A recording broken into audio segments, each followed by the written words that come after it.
This is the One Piece Podcast, episode 827 for the week of Monday, July 22nd, 2024. My name is Zach. My name is Steve. And my name is Alex. And on today's show, we have a very special guest translator for One Piece in Weekly Shonen Jump and Manga Plus.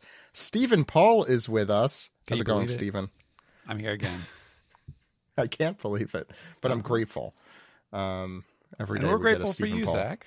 We got you again. Oh, thank you. Yeah, this was an unexpected but happy to be here, of course. We also have Joey Weiser. How's it going, Joey? Hey, good. Thanks for having me again.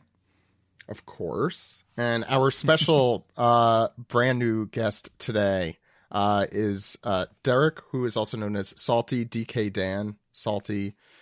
I've been told all of them are acceptable. But welcome to the podcast, Derek. Hello, good to be here. And we're already off to an amazing start because you said my username correctly on the first time. So that's great. What? Well, now I want to hear the alternate what are the other takes I ones? could have done. Because I usually fuck these things up. I have See, heard people say Saltyddan, no DK in the middle. I've also heard people say Saltydkdan, which is a bit much. Those are usually the most popular ones.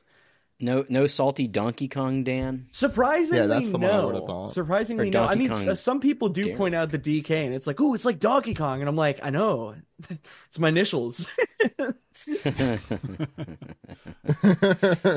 I grew up with the Donkey Kong initials. Yeah, it was my life. So, Derek, tell us a little bit about yourself. I know you're a YouTuber, and you also, I know, are a One Piece fan. You want to tell us your origin story with One Piece and the internet, I guess, generally? Yeah, sure. I started kind of just uploading videos, I think around like 8, 9, 10 years ago at this point. I feel like I'm overestimating. Sometimes I underestimate, sometimes I overestimate, but whatever. It's whatever. I really only started taking it seriously when I started doing like more anime-based videos. I eventually pivoted into gaming, but like I really like anime and manga a lot.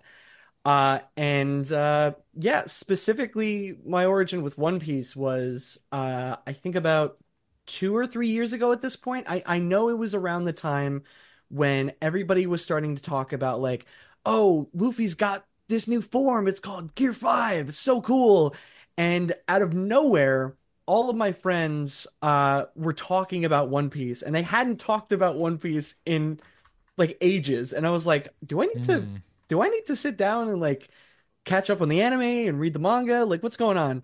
So, out of morbid curiosity, I was like, I need to read this. I need to know what everybody's been talking about. And I binged the entire series in like under a year, starting out with the anime and then kind of switching to the manga and kind of going back and forth a little bit just because it was cool seeing everything, like the different interpretations of it. But majority, the manga is for my heart. I love the manga. And yeah, no, I blitzed through it like faster than anything I had read in like years.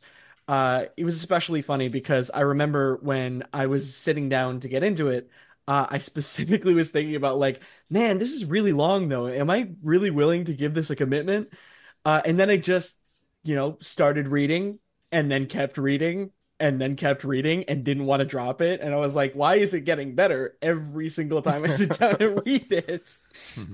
I think it's become a meme, like it's too long, and then you read it all and you're like, there's not enough of it. I need more. Yeah, I've had several friends of mine who have also caught up recently who have like have come to me and been like, dude, I'm so close to getting caught up and I'm scared. I don't want to go week to week. I just want more to read. You see, Derek, we're a support group for people who have caught up and need more. It's kind of the opposite of a recovery thing. It's we all have a problem and we need more One Piece to solve it. Feeding into everybody's chronic addictions. Yes, that's what we are for One Piece. So prior to like taking the plunge, did you know? Do you just knew of One Piece through osmosis, just because it's one of the biggest anime, everybody is aware of it? You just never taken a look before? Yeah, you know what's funny is when I was growing up, I only knew about One Piece through the 4Kids version. And I watched a little bit of that when I was younger, and I was like, oh, this is kind of cool, but I guess it's not really my cup of tea. It's not really like interesting to me. When I was a kid, I was like, I did not like anime as a kid at all. I just didn't like the style of it. But as I grew up and got older, I found myself getting more and more into like series. Like specifically, I got like hyper focused on like JoJo when that got really big, and like after the anime adaptation came out. And then over time, I just kept kind of hearing about it. Like I just like little tiny places. I didn't realize One Piece was as big as it was until I started getting into it. And then I was like, oh, wow, there is like a massive fan base for this series. I did not realize before. So yeah, like over time, it was just the 4Kids dub, general osmosis. I was like, surely Dragon Ball is like the most popular like anime and manga out right now always. And then I started reading One Piece, and I was like, oh, wow, I've been missing out. It's a big, And it's with a big medium. JoJo's under your belt, like you're not shy to tackle long sprawling series then. Oh yeah, I mean like getting into JoJo specifically, like I didn't even know it was as long as it was. I just kind of kept reading it. And then, similar to when I got to One Piece, I hadn't read a lot of like really big works in a while, and I was like, I don't know if I have the reading patience or comprehension to handle this. And I'll just dip my toe in, and I never dipped the toe back out. And now I'm here. Mm-hmm. It's always Congratulations. interesting what those like flashpoints are that like grab a bunch of people's attention. And like I think about the Gear 5 time and when that was like such a big thing, and I remember kind of like shaking in my boots a little bit when all that promotion was going on, being like, they're spoiling it, they're spoiling Gear 5 for everyone. But like it honestly was like grabbing whole new fans and stuff, Yeah, I mean that's how I really reconnected with it after all these years, is like just seeing everybody so excited and happy about it. And I was like, well, I want to be excited and happy about it. I need to hop into this. I need to get on this train. They're going into what, the final saga? I need to get in on this, and now I'm here. Yeah. We're also one of the cars on that train. Stephen, what were you going to say? I was going to say, yeah, not to be like cynical about it, but I do think too that like if you're someone who does stuff either on YouTube or other social platforms, and you already kind of have your thing set up and you don't cover One Piece, I imagine like as soon as you do, you're going to have an instant audience, just because there's so much appetite for One Piece stuff. And so whenever, especially if it's like people who already follow you and then like, oh, now you're covering One Piece, like that's awesome. Like I'm going to tune in for all this stuff. Like I have to imagine it makes sense as a content creator. Oh yeah, I think I've also seen a lot on social media from your fans already, Derek. Like just like of course, I think it's cool for me at least when I see someone that I follow or like for a different reason. I'm like, oh, they also like One Piece. That's okay. That's interesting. I've been pushing yeah. the agenda pretty hard on videos and streams. It's been I'm like, everybody, Rightfully so. you gotta enlist now, okay? We still don't know what the One Piece is. You gotta hop on now before it gets revealed, because that is gonna be all over the moment it drops. You need to get on. Still have probably a couple more years. Honestly, it's Final Saga is a generous term, I think, that's being thrown around. True, but I It's feel a like promotional term. I feel like I just with everything that has happened in the recent arc, I feel like more than This ever, chapter. it feels like, okay, yeah, he is trying to wrap stuff up and put things into a little bit of a bow. It feels insane to somebody like me who got really invested into the Kuma stuff while I was reading the past 2 years, or the past like year that I had been reading when I started.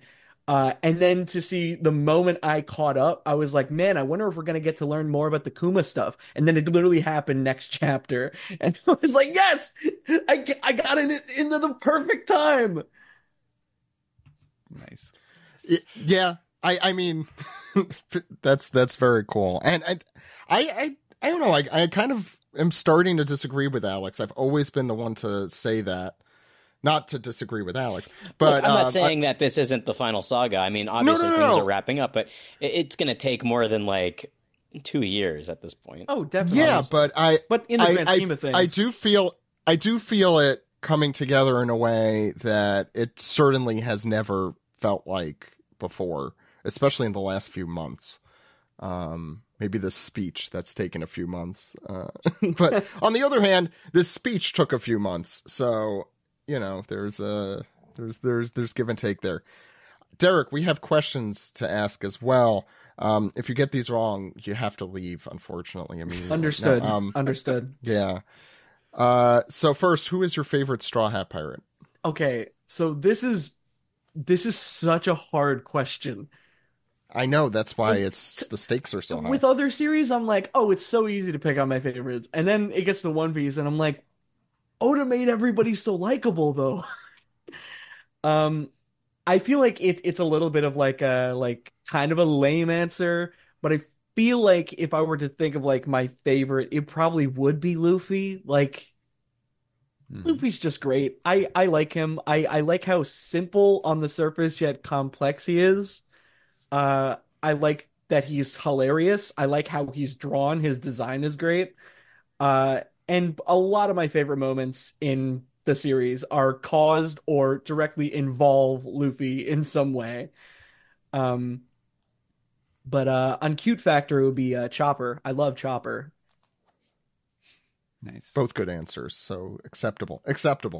No lame answers. No lame answers exist for that question. That's true. That's hard to. I don't know how you would fuck that up.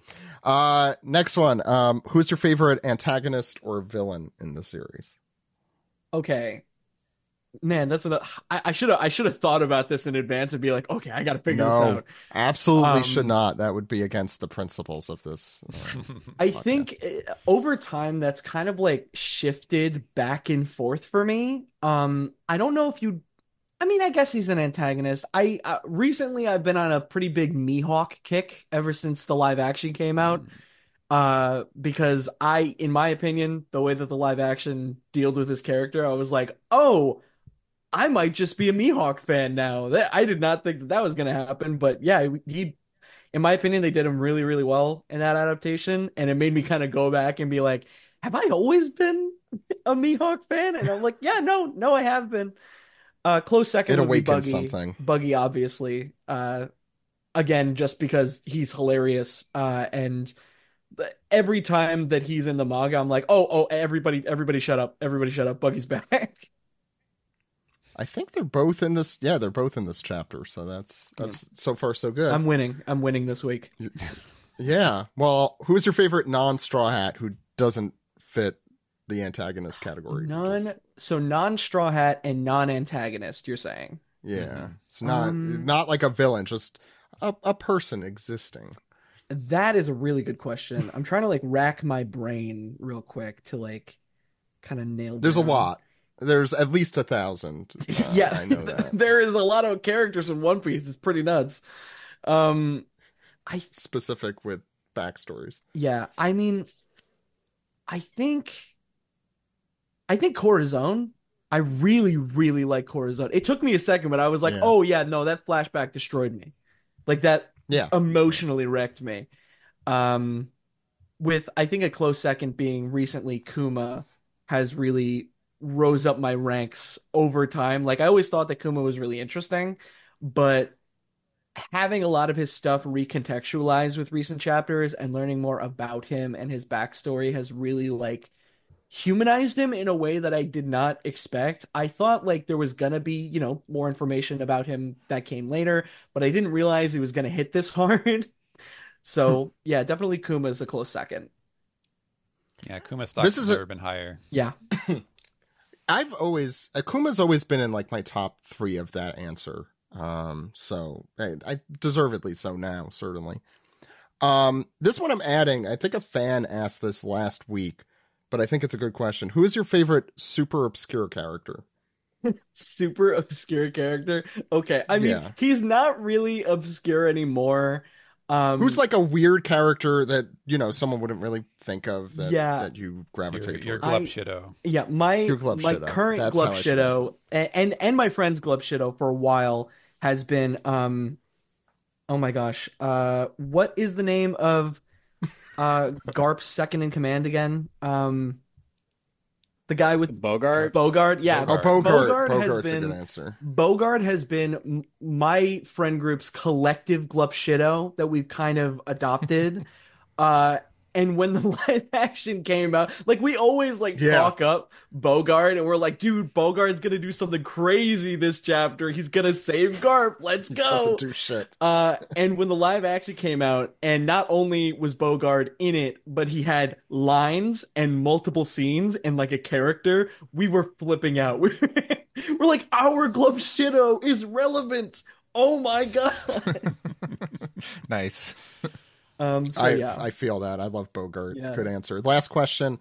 What's your favorite story arc? Oh, okay. This is really, really. Oh man, these are some really hard hitting questions, which I feel like I probably should have expected, but I did no preparation for. No, that's good. We don't want people to do preparation. I'm trying to think. Let me rack my brain. I definitely think. Obviously, I think East Blue for the ending of East Blue for everybody really like hooked them onto the series. But I think are you talking about like saga or like an arc?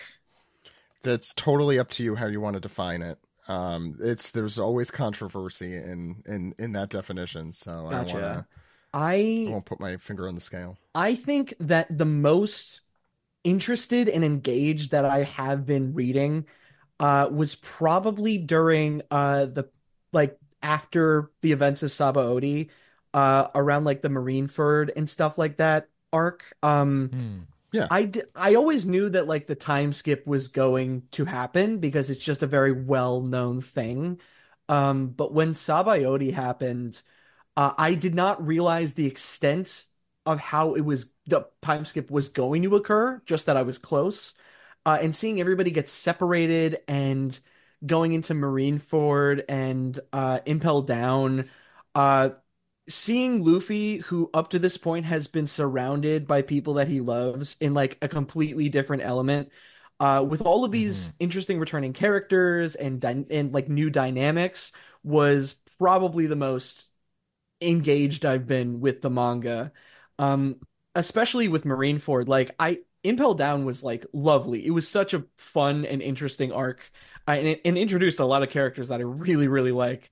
But Marineford specifically was one of the only times I've ever read manga, and I was like fist pumping physically and like kicking my feet and stuff, seeing characters show up and new characters get introduced that are relevant later. It was great. I loved every moment of it. I was like, I can't believe that this is going to end and we're going to go on to another arc, and I'm not emotionally done with this yet.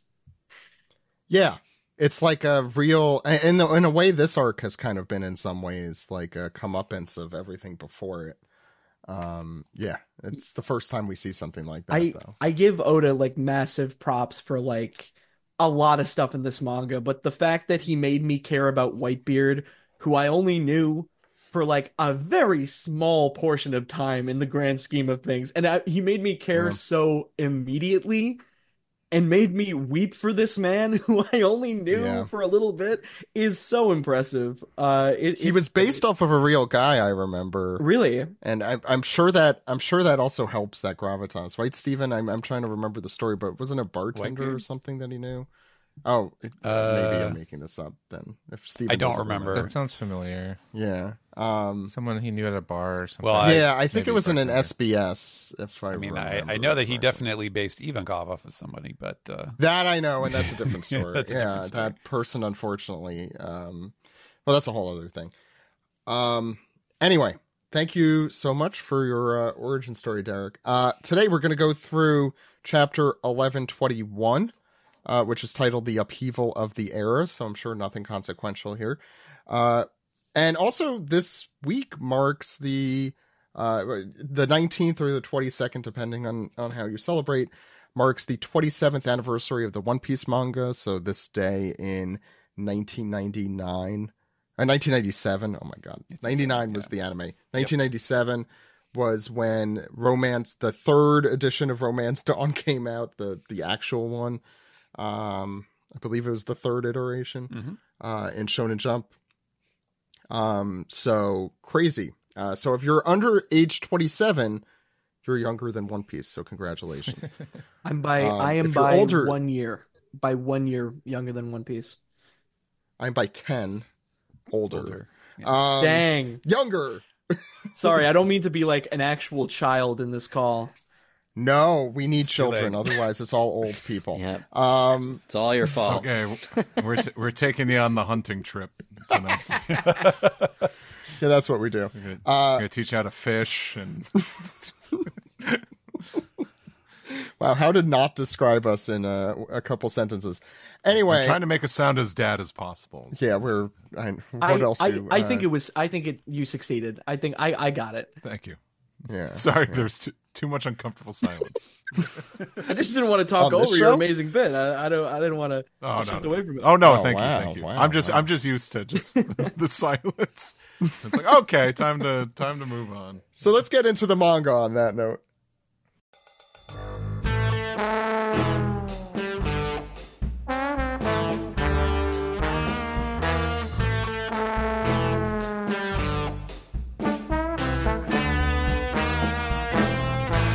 This is the manga recap for chapter 1121, the upheaval of the era.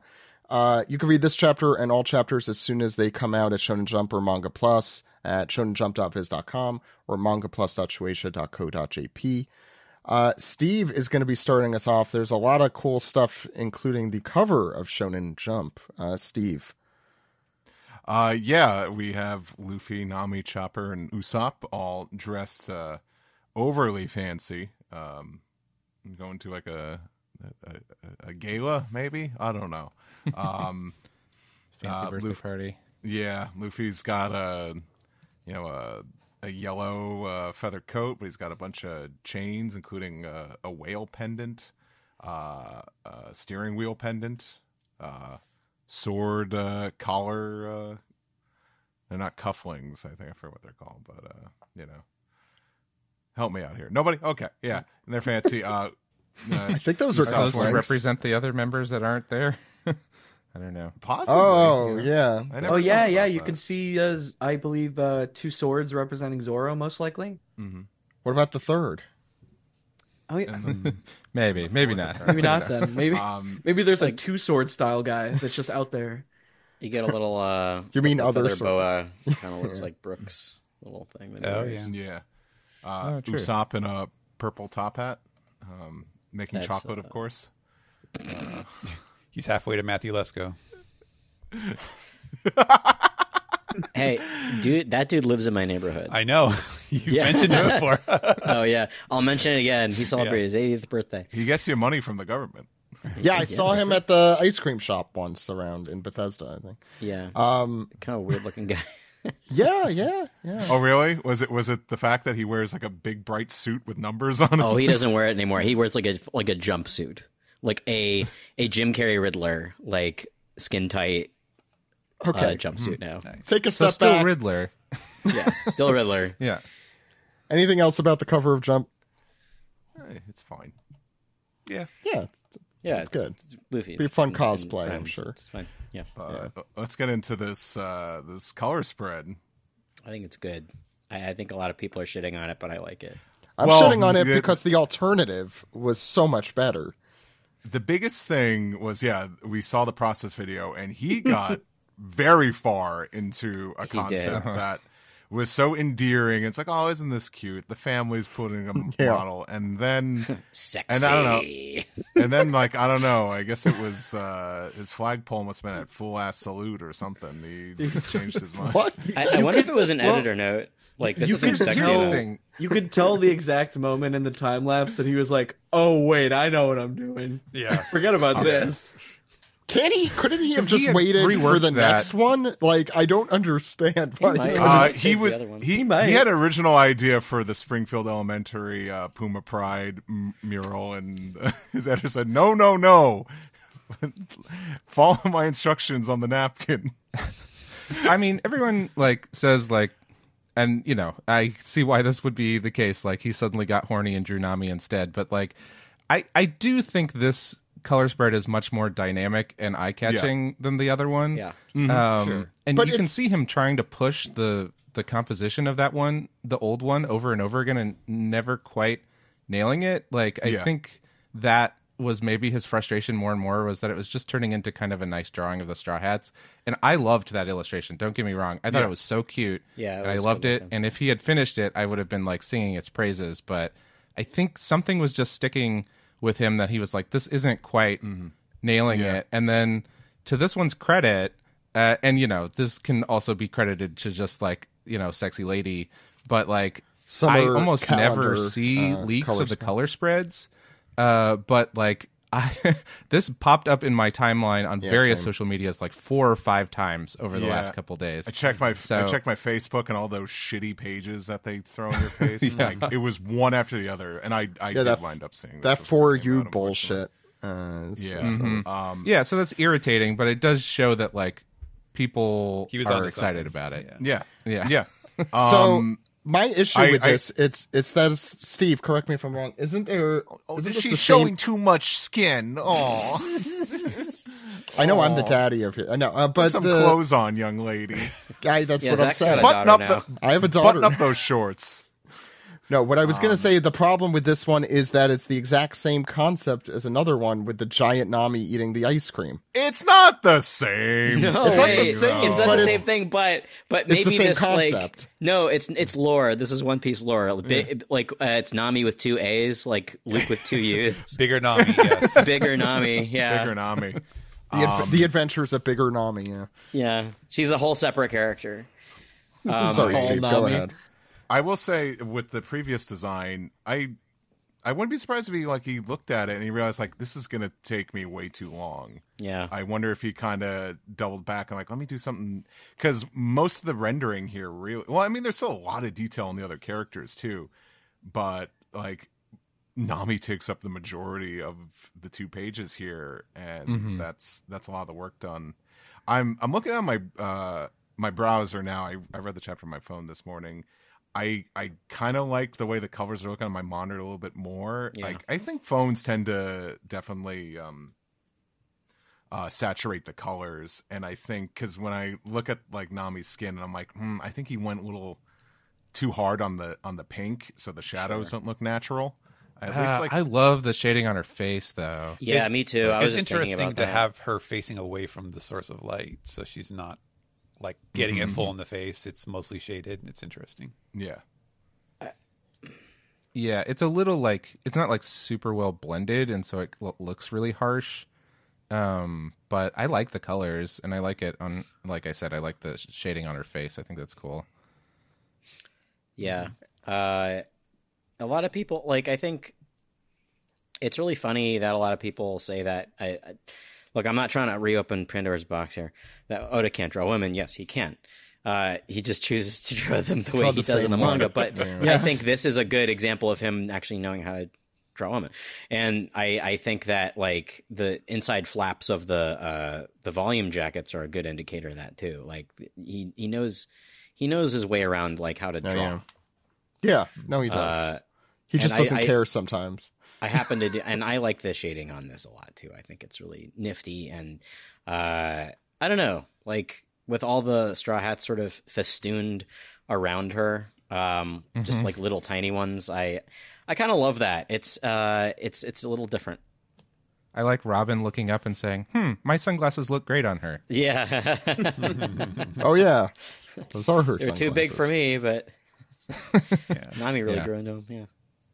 Yeah, not to make this like too much of a current issues thing, but you know, with Oda, especially with his like shading of skin tones and stuff, where you can really see like, okay, he cracked open this marker here and he cracked open this marker here. I do think it gives it like the the very obvious like touch of the artist. It really is like a kind of a counterpoint to the sort of invisible AI kind of look where like you can see his hand drawing this stuff I very like clearly, that. which is nice. That's something that's something I've always liked. Yeah, you can kind of see in the arm and the leg a little bit of like, oh shit, I'm running out of time, or the marker's getting too dry. Yeah. I like it. Does make it feel like more visceral. Maybe Yeah. that's the wrong word, but real. Yeah. It's nice. And I like the kind of like gestural drawings of all the little guys, all the little guys. The littlest guy of all, Jinbei, just kind of stuck there, happy to be included. Yeah. Get Sanji out of there though. He's canceled. That's I don't even see where Sanji is on this. Right. Yep, nope, just saw him. Yeah. No, I mean that makes sense. something else awakened in him that day.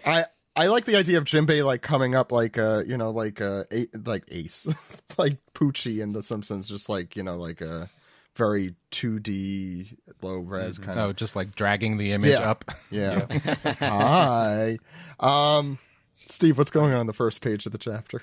And as we follow the direction of Frankie's chocobo with spiked collar, we go to the wait for applause and continue. we go to the first page here, and it's a wide shot. God, I'm starting to forget what the previous thing, what happened previous in the chapter. Because it looks like some like, sorry, it's all coming back to me now. Atlas, she's gone. That's the remnants of her explosion up in the air. You drew the image of her giving a thumbs up after exploding. It's been a week. It's been a week. Zach. It has been a week. You are correct. These images of explodey. Yeah, no, I think that is what that is supposed to be. That's happening, but we hear Luffy yelling, "Watch out for the claws!" And these must be the giant pirates saying, "Fire the cannon! Stop them! They're poison! Don't touch them!" And we close in on Dory, Brogy, and other giants holding up their tiny little shields as War Curie just goes, "No, That's Saturn. It's Saturn. Sorry, yeah, Saturn's going." And they say, "We'll try not to touch them, but the attacks are too fierce." And But no damage. But no damage. We see Saturn's zoomy face again. He's got the zoomies. And Luffy winds up a punch. Very Sorry, it's a funny image. yeah. Cartoon Sound says he just keeps coming down to the very end, but then we pull back a little bit wider, and we see Bonnie's transforming again back to like her Nika state, as they say, and Luffy notices. And this is the first time Luffy's Gear 5th eyebrows leave the top of his eyeball. Oh, Hey, how about that? Finally. Every time I draw him, I realize I have to commit to his eyebrows are always angular, like he's freaking Spock. And it really kind of, that's the thing. That's why I like this panel, I guess. Well, no, you got to be careful Oda because follows no rules. yeah, but you got to be careful with the expressions because like a big smile, he could look freaking demented if he looks too angry. So cool. Well, I'm glad Oda finally broke the rule. U.S. box art Kirby, right? Like bringing over Luffy from Nintendo's bringing Luffy over to the States, and no, needs to look angry. Had some angry eyebrows. Yeah, Steve, you continue. I do. You're on the hook. Yeah, Saturn's got more zoomies. And I just like the sound effect, like whoa. I don't know what the hell that means. But Luffy punches a poisonous spider leg out of the way of Bonney. I'm a little confused by the action here because Luffy does that, then Bonney just goes, Mario. Yeah, I think that's exactly Mario. what is happening. I think that's what happens. Yeah. I'm a little bit confused by that.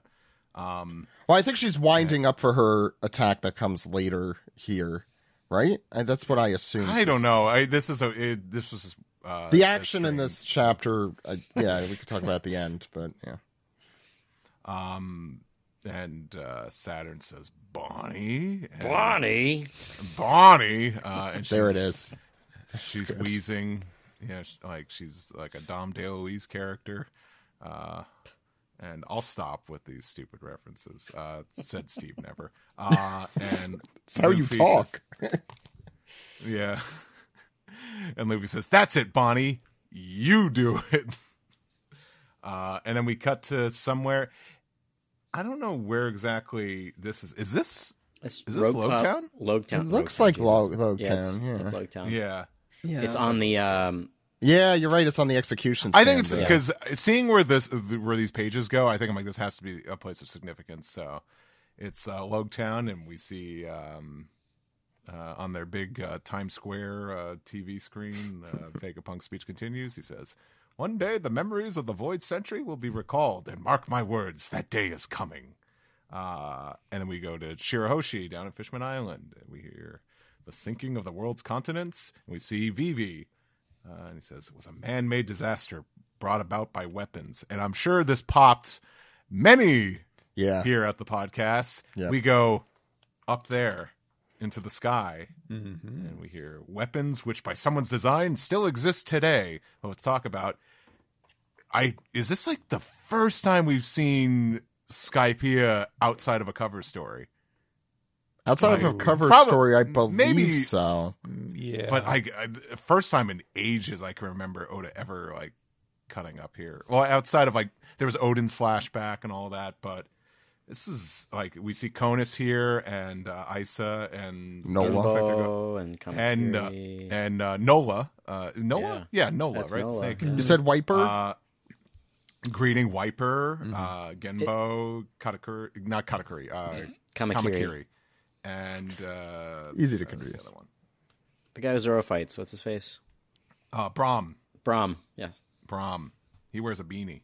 he does.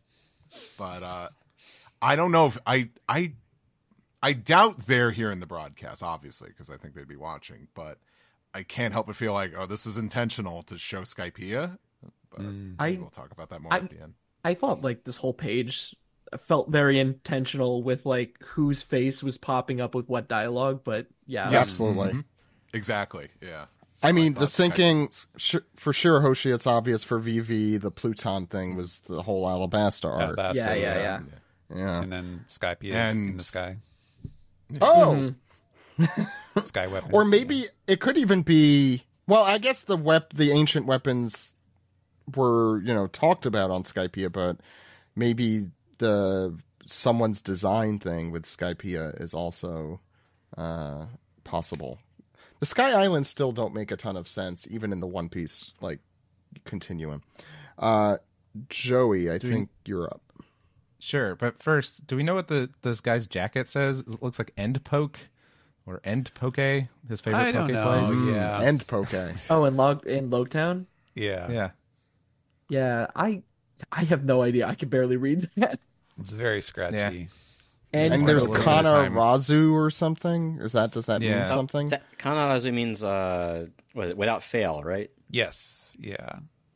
Okay. So yeah, that's probably one of the words that he used about like it will be recalled, and or So it's a mark my dress- words that day is coming. Yeah. this was the Dressrosa shtick, right, Stephen? Mm-hmm. Yeah. I think Well, it's yeah. just, like yeah. all over the series now at it this was point. overused in Dressrosa, really. It was very used to dress. Oh, and the boy in the bear shirt was the one with the Kuma shirt. That's the gag I remember. Joey, go ahead. Sorry. Okay. So, on the next page, Vegapunk continues his message, saying that the machinations of history and fate seem to insist upon the obliteration of those last descendants of rare races. As we see Kuma looking pretty beaten and battered, seeing kind of watching the chaos unfolding, but he is thinking back to a time where Vegapunk said, are you a buccaneer? And he says, what makes my blood different than from others? And then we now hop on over to where Marco is, hanging out with some kids who are going, wee, having a good time. And he is thinking back about his old pop's Whitebeard saying, atop the red line, there used to be a land of gods up there. And now Joey, we're cutting... The transponder snail. You forgot to mention the mustache on the transponder snail. The transponder snail has a mustache. It has the Whitebeard mustache, which gives Marco a little reminder, I guess, every time he sees it about his dead pops. My dead dad's phone. I still use it. And now we see King in an undisclosed location, very dark and mysterious, all bandaged up. Thinking back to someone saying to him, possibly Kaido, but maybe, who knows, saying, a Lunarian, eh? I hear the government pays 100 million for tips on your kind. And then, interestingly, we see Pudding here looking like she is behind bars in a prison of some sort. No, she was, we know where she is. She was on Blackbeard's ship, one of the Blackbeard ships, after So getting captured by captured. Kuzan. Yeah. Okay. And Von Ogre. And she's remembering when somebody was pointing out that she has 3 eyes, like some sort of freak, and thinking about this very seriously. As we cut back to present day, well, I guess all this is present, but where the action is happening on the giant ship, they're saying, it's Nika! And Bonney is saying to Saturn that if there's one score she has to settle, it's with him. But he says, with that mimicry, it's just a pale imitation. And I like this. Luffy is encouraging Bonney instead to get him. He's like, you go for it. And he kicks some of Saturn's feet out of the way, which enrages Saturn. And he just kind of laughs about it. And we see Bonney gritting her teeth with tears welling up in her eyes.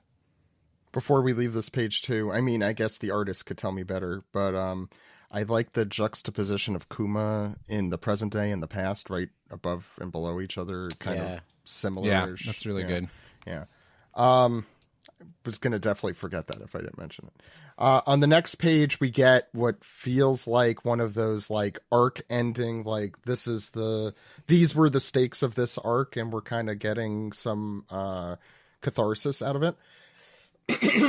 And we see Saturn here saying, back in the flashback to a young, I believe 9-year-old Kuma, your only options are slavery and death. History itself chose them for you. And you see just Bonney remembering Kuma's memories in that moment. And Saturn, speedlined like, oh, I'm about to get punched really bad, kind of. More zoomies. Yeah, the more zoomies. Sorry, that's it. And Bonney says, you'll pay for what you did to my daddy and what you did to my mommy. You people aren't gods, but gods do exist. And during this, we see Kizaru still, hanging out, resting there on the deck. But obviously contemplating what has just transpired here. Sentomaru, where the hell is Sentomaru right now? I was thinking this the other day. He's near a where's window. Sentomaru? He's It near looks like there's like a check pattern behind him. Maybe that's some of the porthole. It looks like though. That looks like a ship. Yeah, you're right. Yeah, porthole. Yeah. Maybe Is that what those are like called? A ship or something. Yeah. Mm-hmm. And you see back in the flashback when Saturn explained to Bonney that he performed chemical experiments on his mother, so explaining the motivation as to why her mom was hurt in the first place. And you see, I doubt a memory, but at least some sort of recollection of Bonnie's mom, Ginny, over her here. And then you see on the next part of the page here, the Nika dance as she remembers, he'll show up and save you, referring to Nika. And Kuma, who knows what is, if anything, is going through his head at this moment, as Bonney continues saying, you people aren't gods, but gods do exist, and so do heroes. I wish we could have lived together as a family. There were times I wanted to die if I had to be alone, but I won't. I'm going to live. A very familiar, important refrain in this show. because they wanted me to be alive. And you see, I guess, essentially a fantasy moment of her seeing her dad and her mom here, Kuma and Ginny, saying, "Thank you, Bonney. Thank you for being born," which is a very touching panel. As then Saturn gets his comeuppance as he claims they're just insects and vermin, so we know what's about to happen. You have a liberation, and here on this page, please correct me if I'm wrong, you have a regular size Bonney and a giant Luffy in the back. Is that what I'm supposed to be garnering? I think they're both giant, but he's more giant than she is. Yeah, I'm more giant. Yeah, it's a very stand pose here. It is a stand pose. It's the Dragon Ball Z thing is what was popping. Oh into yeah, my that head too. with Yeah. Gohan and Goku. This is Oda drawing specifically like, okay, listen, power scalers. Luffy is bigger than Bonney here, so you don't have to freak out. It'll be okay. Yeah, I did have the initial thought, like, wow, he's really kind of out of proportion from her. He's a lot bigger, and then I was like, I guess they're just kind of like growing different sizes. I thought it was the father-son Kamehameha thing. Yeah, that's what I said. I feel like visually it's supposed to be like symbolic because like she's at the forefront, but her beliefs are behind her, kind of thing. Where I like that too. That's kind of what I was thinking as well. I mean, this is, I don't know if Luffy knows this, but at least intuits that, you know, this is her struggle here. And she needs to be the one to like really say it. Meanwhile, Luffy will be the one to, you know, help, you know, which is what he is there for usually. Steven.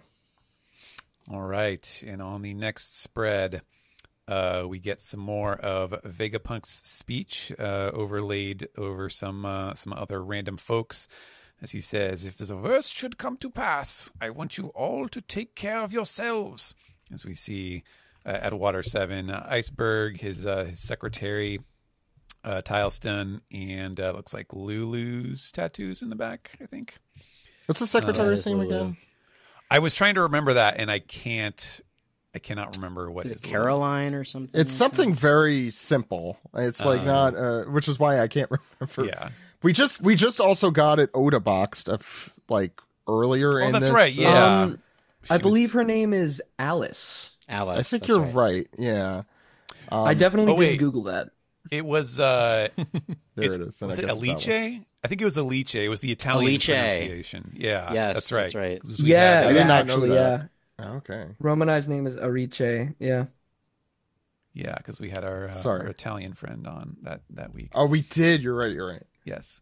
And so he continues, "No matter what should happen, I believe in the intelligence of mankind. I believe in science."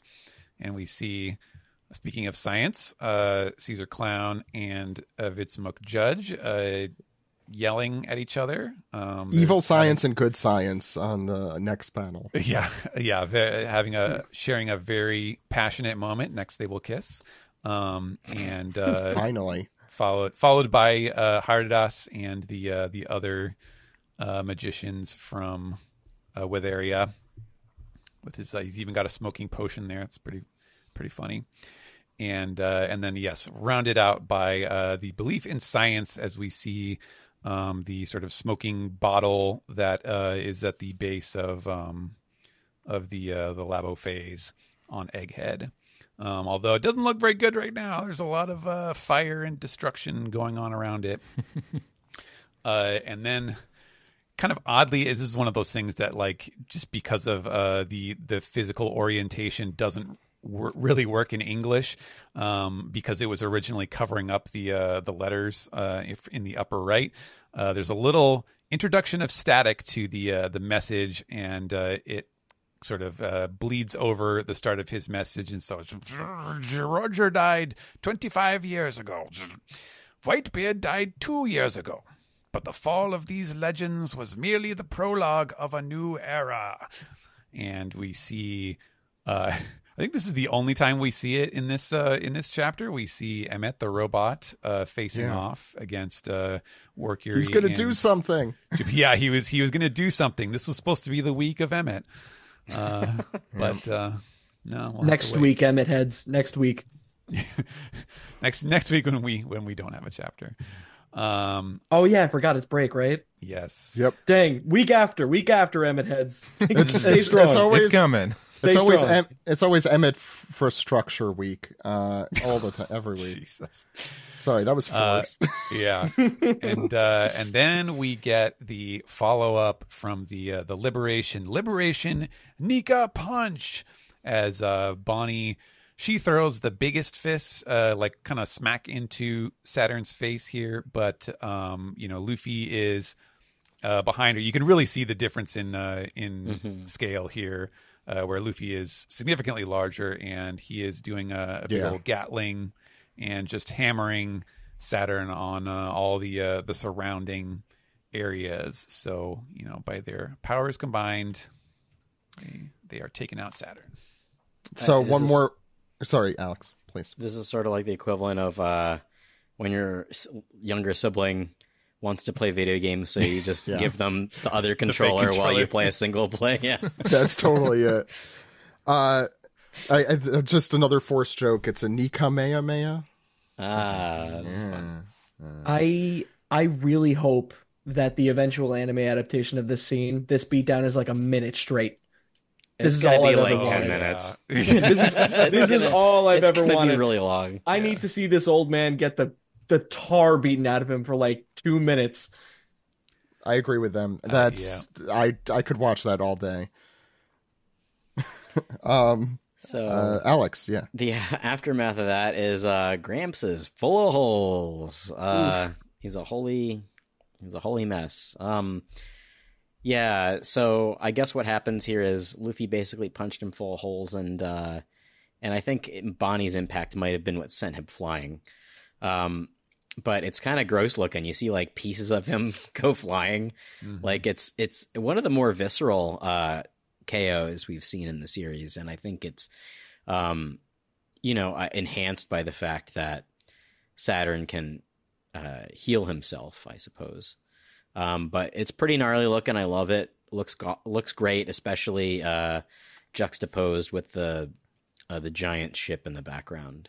Is he falling into the ocean though? Here, he's falling looks into the ocean. So I wonder if this is a good way to just kind of like incapacitate him if they have the weakness to water. Yeah, we'll find that out. Yeah, that's a good question. That'll be interesting.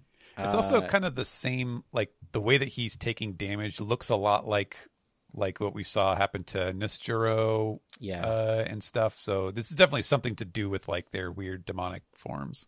Mm-hmm. No, for sure. So the transmission continues. And now, these people who refuse to buckle under any and all suppression, they are the ones who are closest to the truth, ironically enough.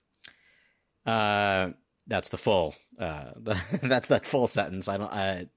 And in between that, the giants are cheering because this gross arthropod is off their ship now. Bonnie's crying. Luffy thinks it's absolutely hilarious. He goes, he blew into pieces, into smithereens. And you hear him say, "Good job, Bonney." And I guess that's Kuma sort of flashing a little bit of a smile. Perhaps a little bit of his humanity's coming back. I don't know. Who's got a little bit of Terminator a smile? Yeah. Give us I've your been weird trying smile. So then the giants are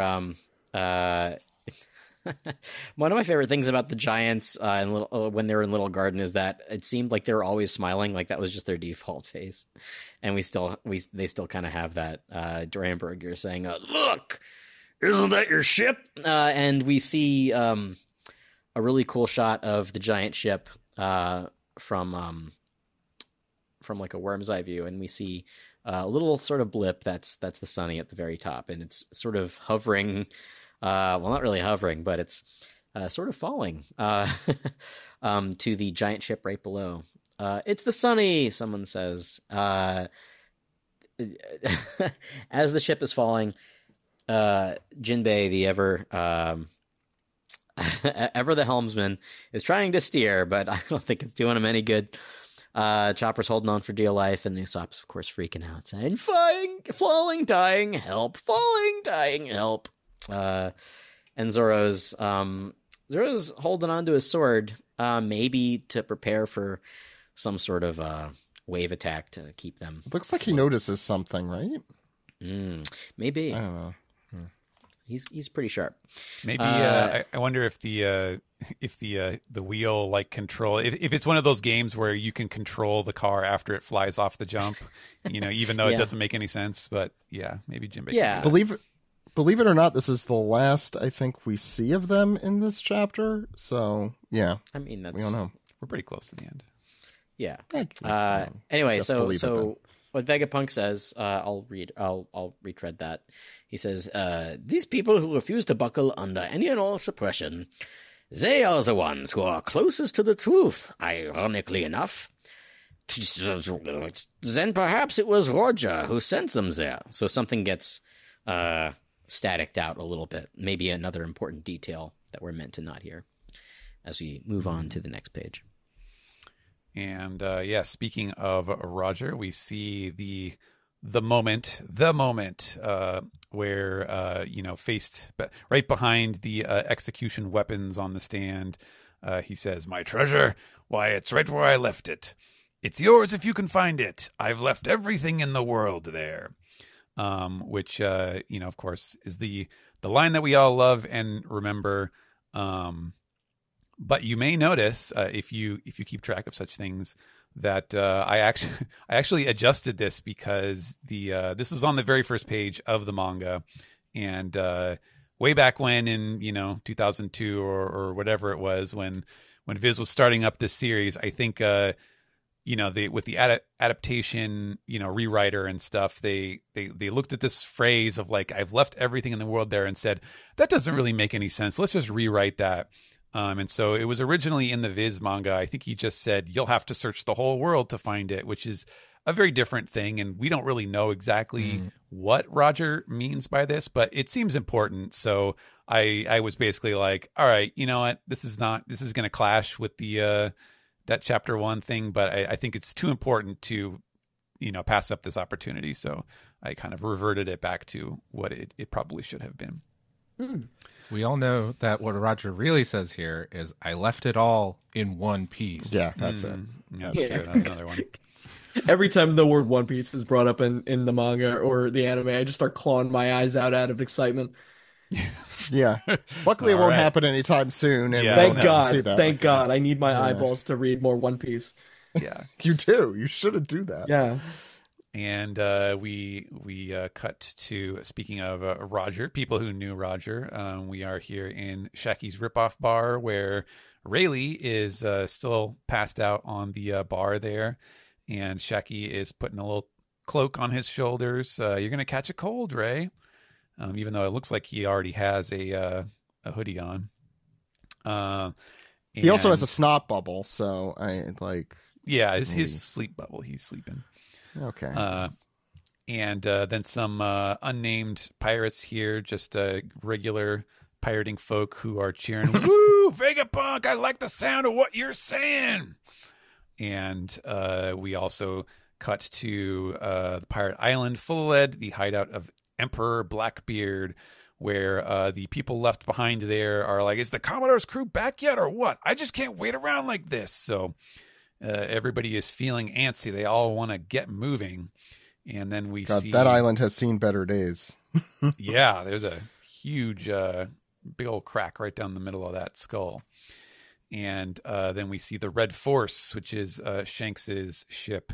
And someone is saying, "Captain, you might have had too much." And presumably Shanks here is going, "No, I'm not. You're drunk."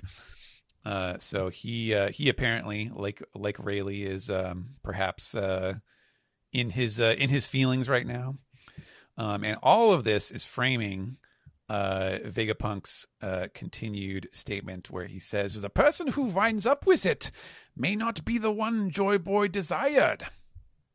What could this it be?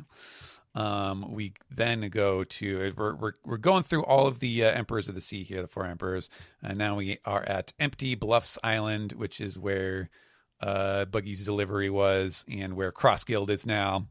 And all of Buggy's loyal followers are like, "We weren't wrong after all, Chairman Buggy. You always find a way to outdo our wildest imagination." And Buggy's like, "Huh? We had no idea the story was this vast. Huh? There's no ceiling to your ambitions." So they're just, they're gassing him up as they always do. And Buggy has no idea what. I have a serious question. What's that? These days with Crocodile in like the latest chapters, why is he always drawn like someone just ripped like a bad fart? Have you seen these guys he hangs out with? He that's has the Buggy good effect. reason. Yeah, that's he you hang around Buggy. He looks like hell. Like Mihawk has that face right now too. I love the shading over his eyes. He's kind of giving Professor Ratigan here. Oh God, with yes. These are both eyebrows. excellent faces, I will say. I think. Yeah. The Mihawk one in particular is like this fucking idiot. Oh my god. I'll get that Basil Hawkins. He's dead. Oh. They're smelling that Buggy stank. Yeah. I'll write it down, but I don't like it. And then It looks like a bug just crawled up his ass and died. Not again. Well, like one of those. I mean, he does live in the desert, and there is that. What is it, scarab bug? That was me trying to make a Buggy joke. Yeah, I know. You're getting way too National Geographic with it. That's me. What's next? And then we go even at McReanford here, Marine HQ. Somebody is saying it cannot happen. We must find it first. So the Marines they want to get in on the action as well.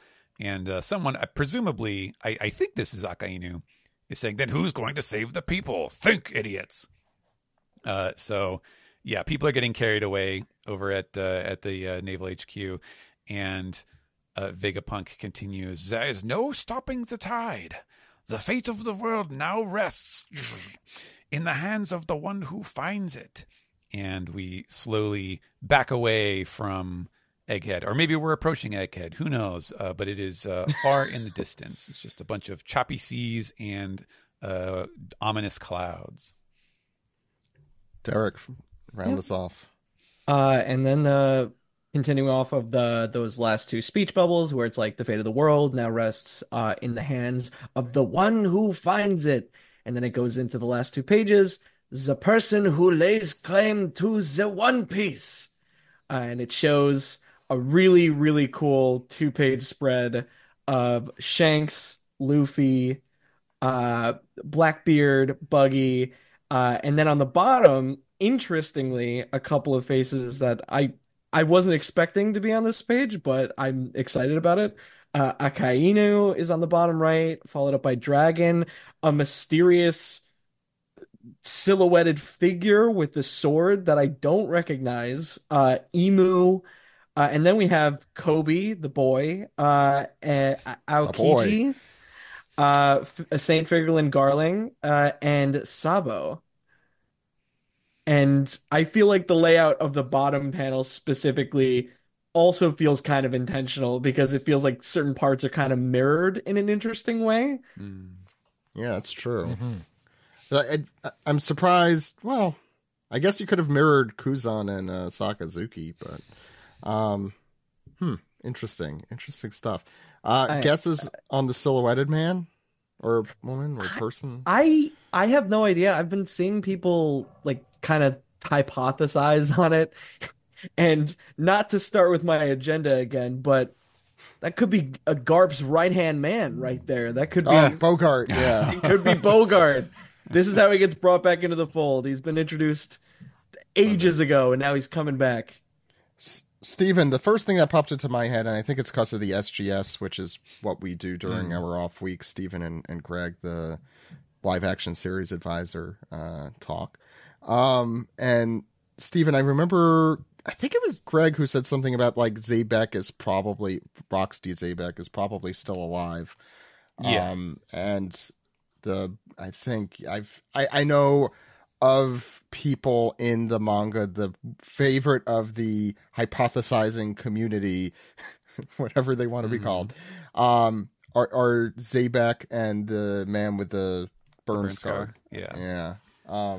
Well, here's an alternative. So like if you look closely at the like his nose and his mouth and the way that the shadows fall down and stuff, so you can see there's sort of like above his upper lip, there's like a little bit of light that you can see, and then there's more darkness above it. So it kind of looks like maybe a guy with like a pencil mustache, perhaps. Strawberry. So it's strawberry. I think I think speaking of Skype, I think this has to be Shura.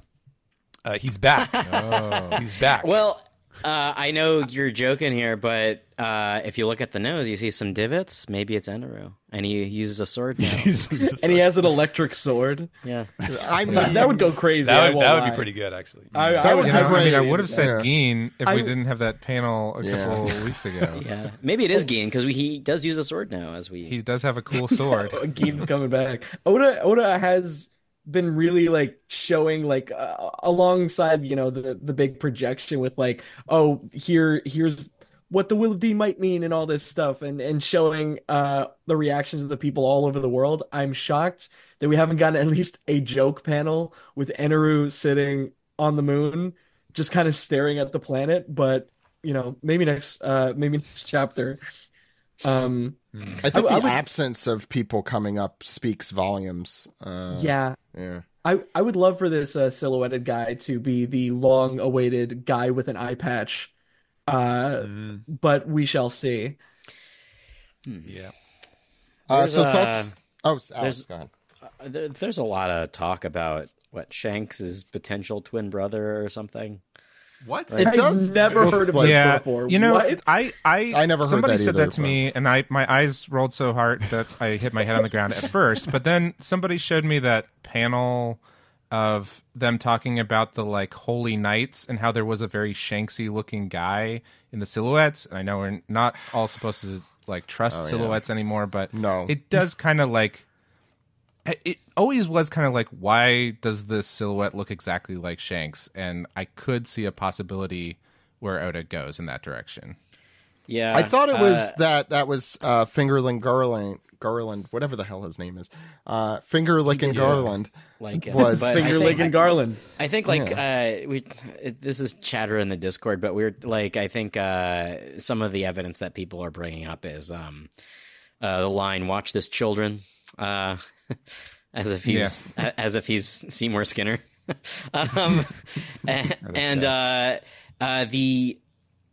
that scene where the hooded figure who we presume to be Shanks meets with the elders and says, "I need to talk about a certain pirate." We see the other side of his face, which is scarless. So we don't know. I mean, who knows? It could be that could be not Shanks. I don't know. What's interesting. I don't 100% subscribe to this theory because, what do we have to go off of? But I think it's interesting. I mean, Rocks to think was about. My initial. Rocks was my first. Probably Rocks. To be fair, it does look like Shanks in silhouette, but Shanks is right up there. So similar swords, I guess. But there's a lot of those it's like the old style pirate sword. You like, Cutlass, yeah, True. I'm getting. Yeah, I'm getting too into the. Yeah, I don't get sucked into that. That's Did I miss something, or was it ever confirmed who was in that cover story meeting with Crocus? It was not. It wasn't. No. Yorkie was our guess. I think it's Yorkie. I'm putting down money on that. But I couldn't. Yeah. Shiki is not too far fetched considering now he's actually appeared in the manga. Shiki or which I'm still not getting over, by the way. I feel like that was I feel like I was going crazy when I was reading that chapter. I was like, oh my god, that's Shiki. We're missing nobody talks about Gabon. That's true. That's the fan favorite also. Scapper? Yeah, old Scapper. That's the one. That's the one. Okay. Axe, though. He does use an axe. He does use an axe. That's true. Yeah. I mean, I do think we should always be thinking about Scapper Gabon, but I mean, I don't think that's it. This is what I'm always saying. Many are saying this. Many are saying this. I mean, Rox is just like the main like character who's been introduced that we haven't seen yet. The other character that I kind of like comes to mind when I try to think about characters that are already seated is like Loki from the Giants. But I don't know. I don't really get a giant vibe from that, but it could be. No. We don't get a lot of information from that panel. No. It reminds me of the panel we got the New Era one, that color spread way back, and you had like a little bit of Kaido there. Like I think it was just his mouth or something. Right. Upside and way down. before. It was like I look at that color spread a lot, and it's like it looks like an upside, like he's sort of lying it down looks or like something. an upside down. Yeah, Call me crazy.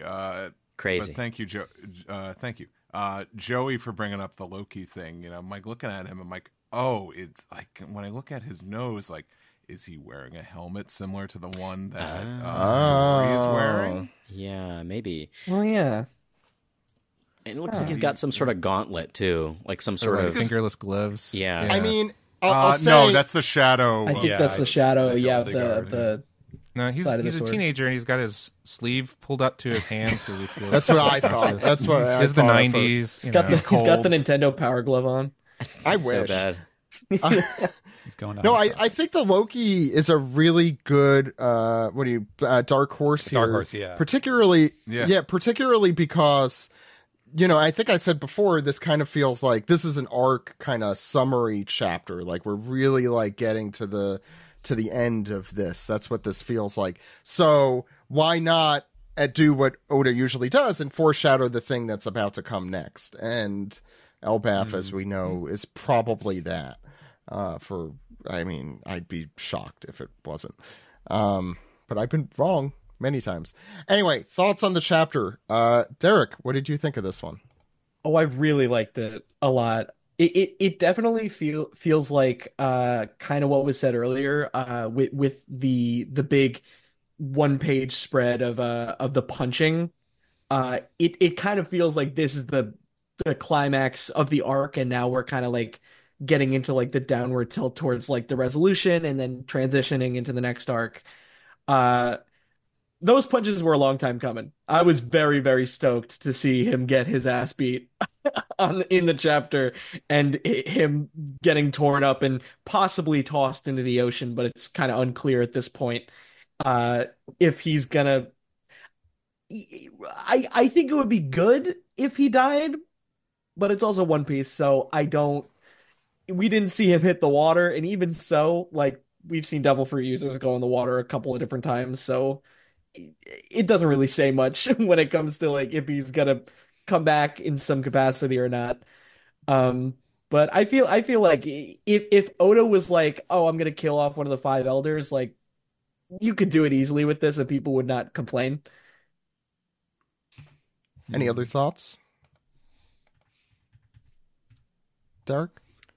No, in general, I don't know. It was a really, really good arc. I'm not pressuring you. No, of course. No.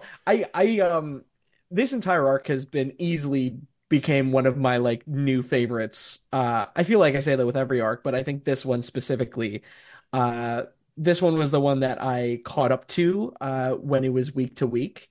And I remember actually like dying inside when I learned that I could not read more because I got so engaged with like the concept of the island and all of the little tiny things and the return of Kuma and Bonney and the connection of the two. And again, like I think this is like a really good peak of it, and the combination of the double page spread at the end being like, okay, so here are all of the major players at this point. This is what you're gonna look forward to going into the next arc, which I think has that been announced yet? Is that like Elbaf confirmed at this point? I mean, they're on the ship that's going there. That's why I'm thinking all that. signs point to Elbaf. Unless, Oda pulls a One Piece and it's like, oh no, their ship gets Oops, we're in Thriller Bark again. Yeah, for we some got reason. stuck in Oda's Florian. always Thriller pulling a Bark One Piece. 2. Everybody's been excited about this. Thriller Bark 2. Let's go. This time Warrior's not there, and it's an abandoned island, and there's nothing to do. Go ahead. And there's still 15 chapters that take place there. Mm-hmm. True. But yeah, no, I adored this chapter. It was great. I had a good one with it. Joey, one of the things Derek said, I need to ask you. You're our resident expert on all things Oni related and stuff. Do we have any reason to think a Yuki could survive in the water? Or have any? Do you know if there's been any? Some of them appear on beaches. I remember when I was reading about that they're like a coastal yokai. But so I don't know. Like Oda doesn't really pull a lot from the mythology to these creatures. They're just kind of the models, and then he goes off and does whatever he wants. I would be more just kind of interested in how they interact with the water, just because we're like not 100% sure what the nature of their powers is, and if it is in fact a devil fruit, if it's not a devil fruit, if it's like the source of devil fruits, or et cetera, et cetera. I actually completely forgot that we aren't confirmed on if their powers are devil fruit related or not. Usually when I see wacky powers in this series, I'm like, oh yeah, that's probably a devil fruit, but these guys feel very ethereal and like you said, like based on yokai, so I that's not confirmed at all, and I completely forgot. So it would be a really good twist if, like, before the next arc starts, that they show him like swimming up to the surface as like a confirmation that, like, oh, that's a big deal. That's not a devil fruit. You can't do that with devil fruits, or something along those lines. I think it would be fun. We don't really see what the elders that are fighting Emmett, if they're in the water or not, right? I mean, I don't believe they are to make it look like they're in the water, but they could be on the coast. I Like, think I think they're on the coast. I think you could see that in the. It's very hard there's to some tell. scribbly trees, maybe. Yeah, and rocks. It looks like rocks and fire. Maybe. That's the thing. It's either on fire or it's in the water at this point, so it's hard to tell. Everything's so Joey, thoughts on the chapter? Oh yeah, okay, cool chapter. For the past several weeks, I think we all kept kind of having this feeling like, okay, surely this is the end of Vegapunk's speech. Like, this is left off on such a, XYZ note. This has got to be it. But I think to like drop the title of the series and kind of like recap what the point of the entire book has been up until now, like that this feels like it could be the end of Vegapunk's message. I think we're kind of past the point where his message was like giving out new information and lore and stuff, and is more like setting up vibe. It's like, this is where we're headed. This is what it's all about. And so in that way, I also feel like we're kind of like getting out of it. I will say I had an issue with this, that I was kind of having a hard time getting his message and what he was saying in this, because of like, I think it was really well illustrated by the way that everyone was recapping these pages, is that they would read one person's thoughts, usually Vegapunk's, all the way through, and then go back and describe the panels and stuff. Like, there's a lot of information happening in a lot of different spots, and they're all broken up in a way that Oda's done before, and I really like the way that he juxtaposes like words and pictures and uses comics in that way.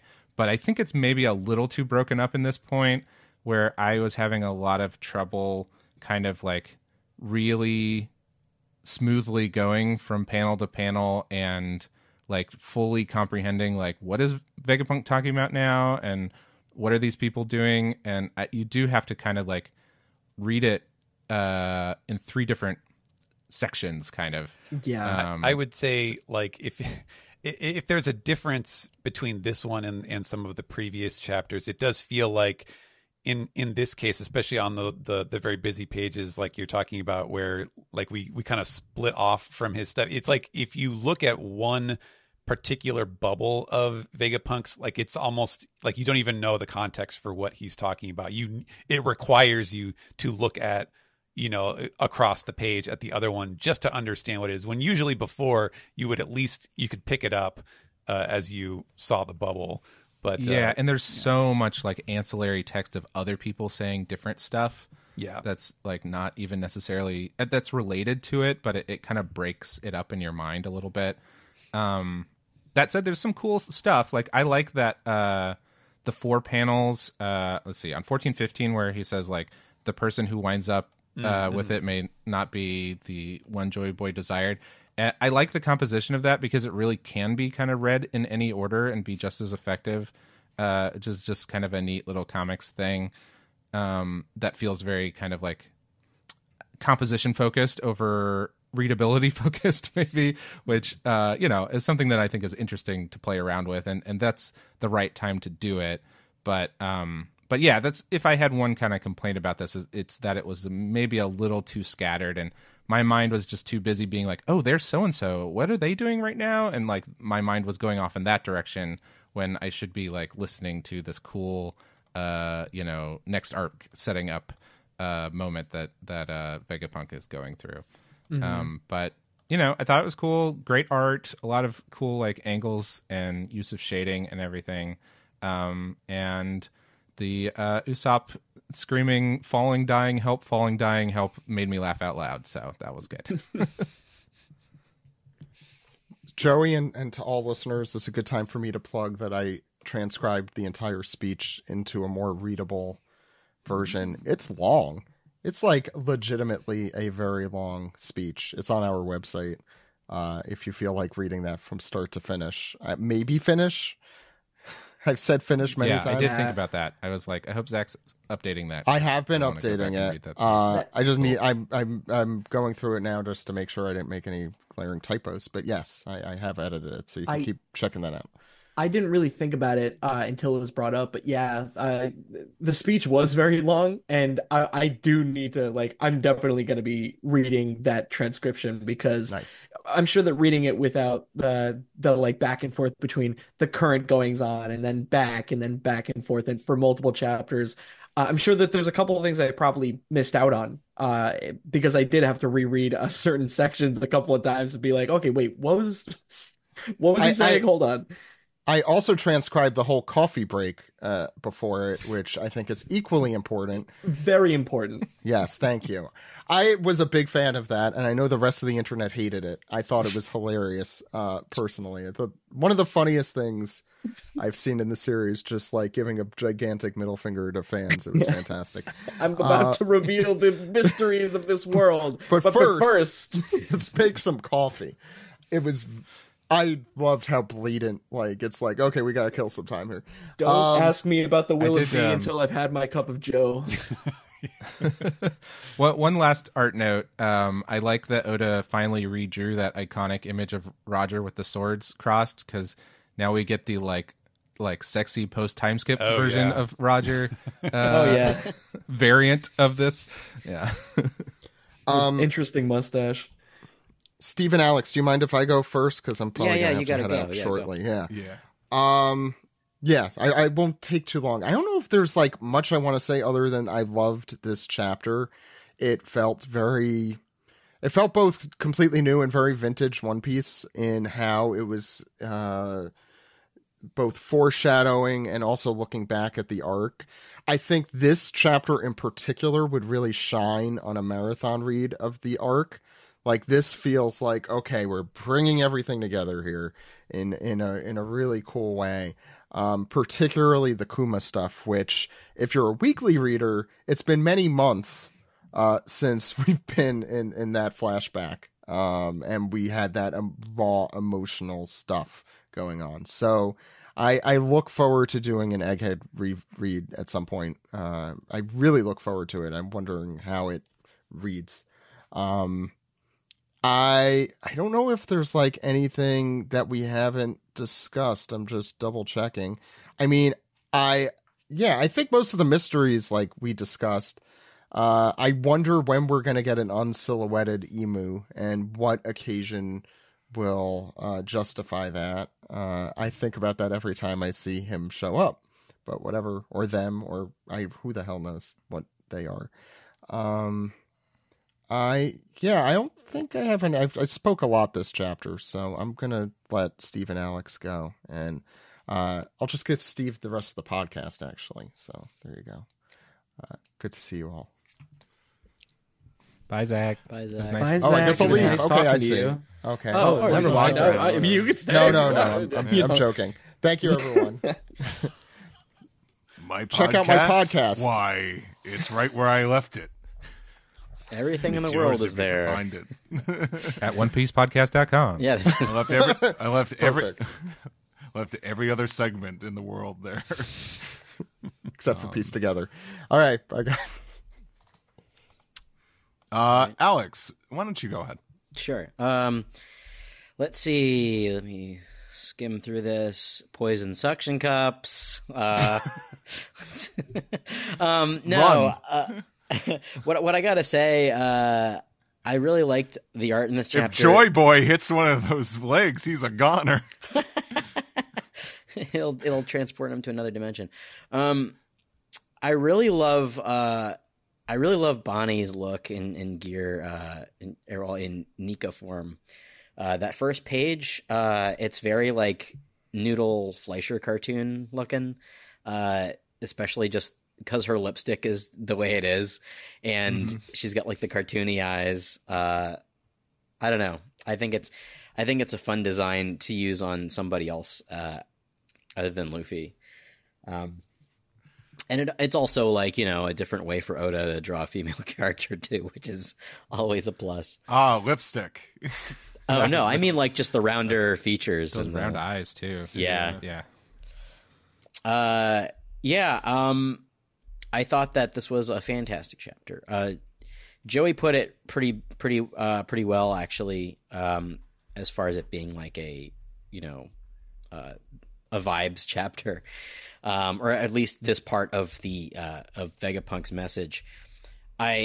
Because of the Roger execution panel, I keep thinking like, oh, okay, so this is sort of the this is another impetus like for pirates to just be like, oh shit, like the third great age of pirates is happening, because after I think we talked about this after Whitebeard said the One Piece is real.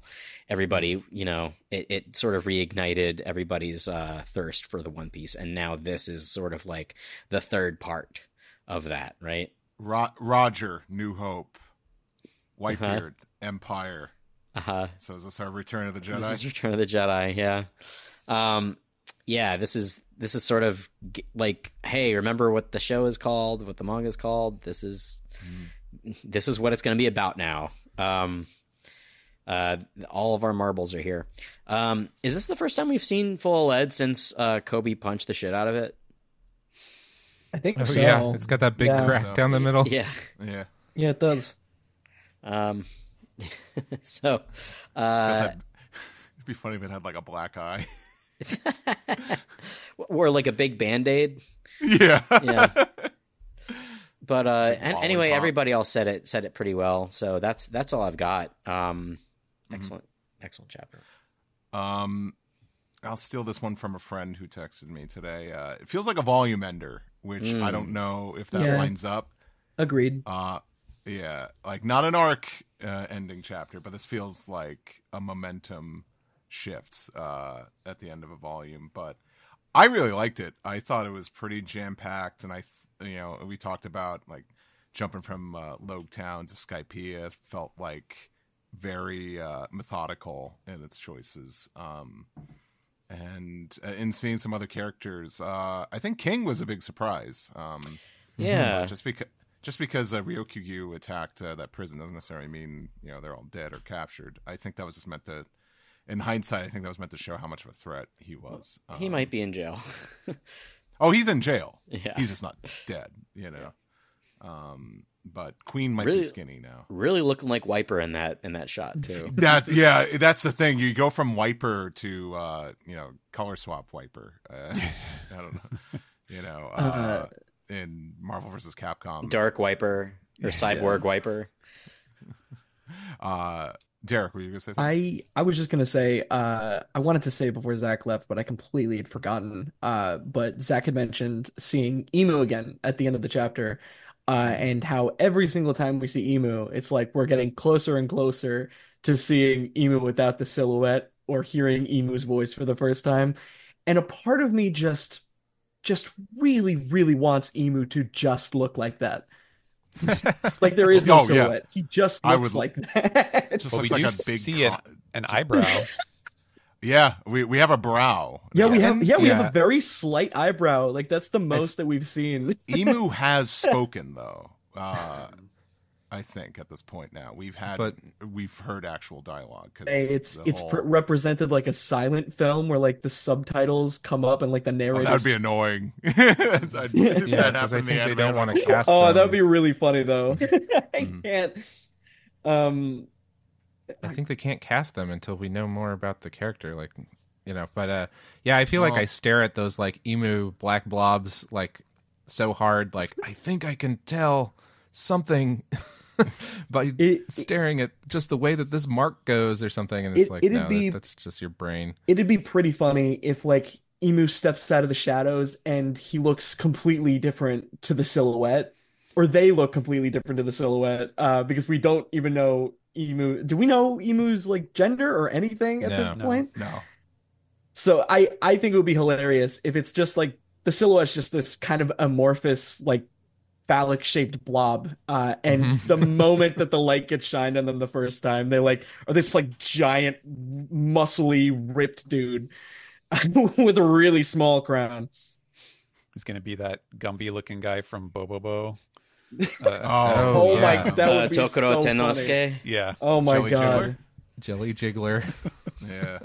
Oh yeah, it's American name. The King has returned. The, Sorry. yeah. I watched the dub. Yeah. I watched fan subs because I'm cool. No one has ever said that talking about Bobobo. But yeah, this I really enjoyed this one. I think there was like so much content in here. It's a great moment for Bonney, even for Kuma. I never even noticed like kind of the slight smile. I appreciate. I'm gonna knock Oda for the action again. I think a lot of the stuff is just the flow, and I think kind of just the compositions are a little confusing for me. Because like the fact that if Luffy wasn't in gray tone, I would just thought like, oh yeah, that's Luffy right behind Bonney. But the fact that he isn't, I'm like, is that like a is that not actually? Is that just like a? Is he a ghost? Is it something figurative? A ghost? Is it? I guess maybe Oda used it to show depth, but I don't know. It's such an odd choice. But other than that, just this felt like I forget what track from the anime I'm thinking of, Alex, but this feels like the big victory music.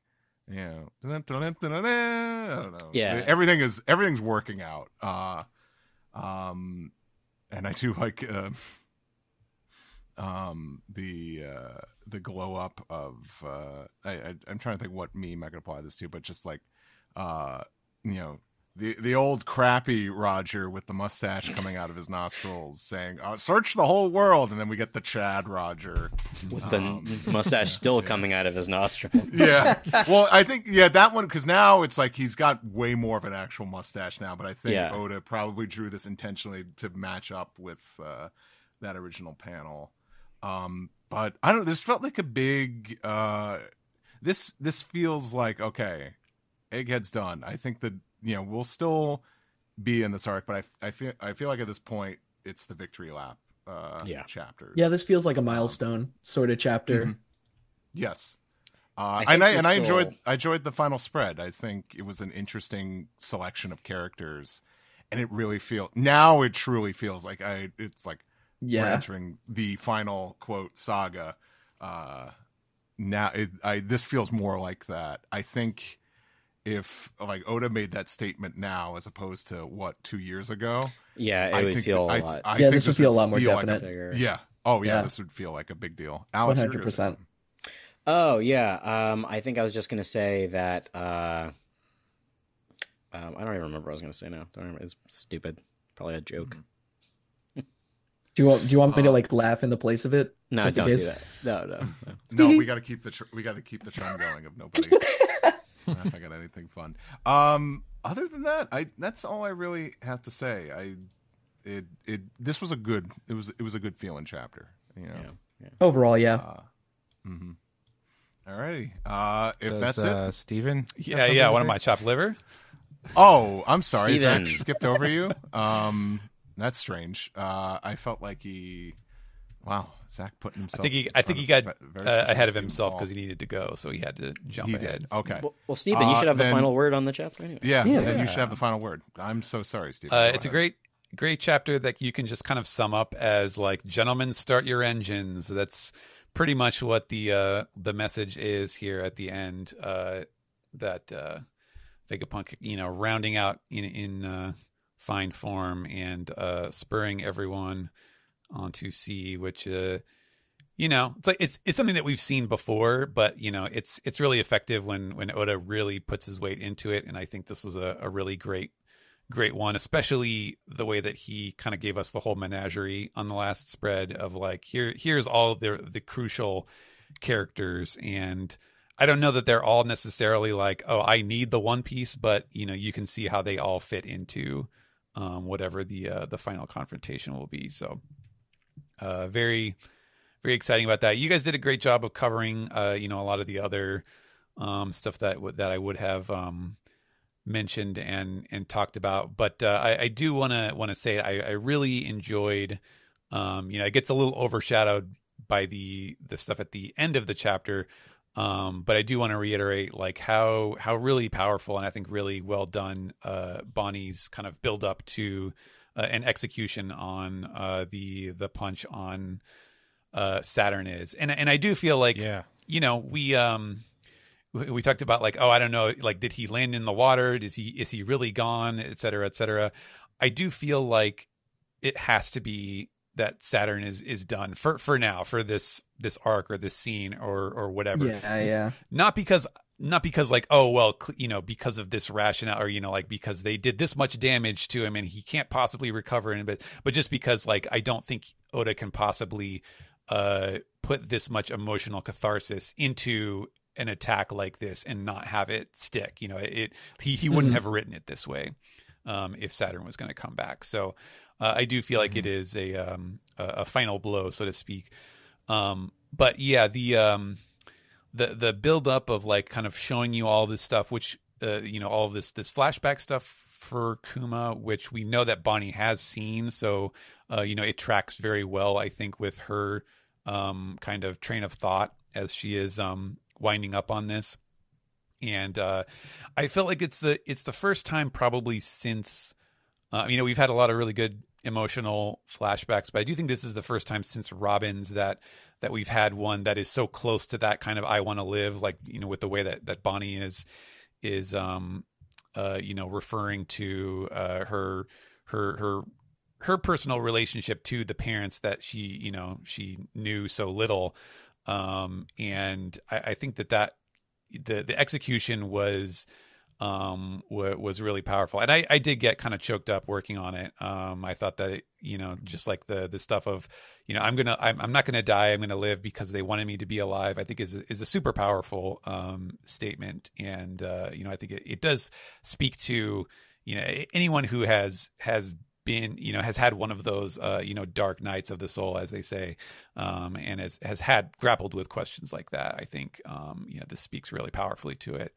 And I liked the as Zach said, kind of like the use of the fantasy panel where the one where Kuma and Ginny are there with little baby Bonney, and it's like, oh yeah, that is nice, but then it's like, wait, no, it never happened that way, like, because Ginny was already sick when she brought Bonney to Kuma. So I thought that was a really lovely kind of representation of how she views them. And that just made the finishing blow all the more satisfying on the following page. So I thought, just a really very satisfying, even if we didn't get a lot of forward, I guess, lore or I don't know if plot movement is the right thing, but Vegapunk is clearly rounding out his speech. It doesn't seem like we're going to get any more bombshells out of it. So this was a very satisfying replacement for that. Otherwise, I'm just really excited. It feels like, okay, we got that step out of the way, and now it's like, okay, well, what is the giant robot going to do next chapter? Like, I feel like we have to see that now because we didn't get it this chapter. So I'm ready to find out what that is. Let's go, Emmett Gang. Yeah. I really like what you said about Bonney, and a thing that I was meaning to bring up, and I kind of touched on it briefly in my pages, but the thing I really loved about this is how well it reflected on Luffy too. That he kind of like lets her have this. Yeah. Like, Luffy is categorized often by himself as a selfish guy who loves to beat up bad guys, but he can tell that this is like her punch to give, kind of. And so I think it's very sweet the way that he acts in this as well. Yeah, it's a really good dynamic.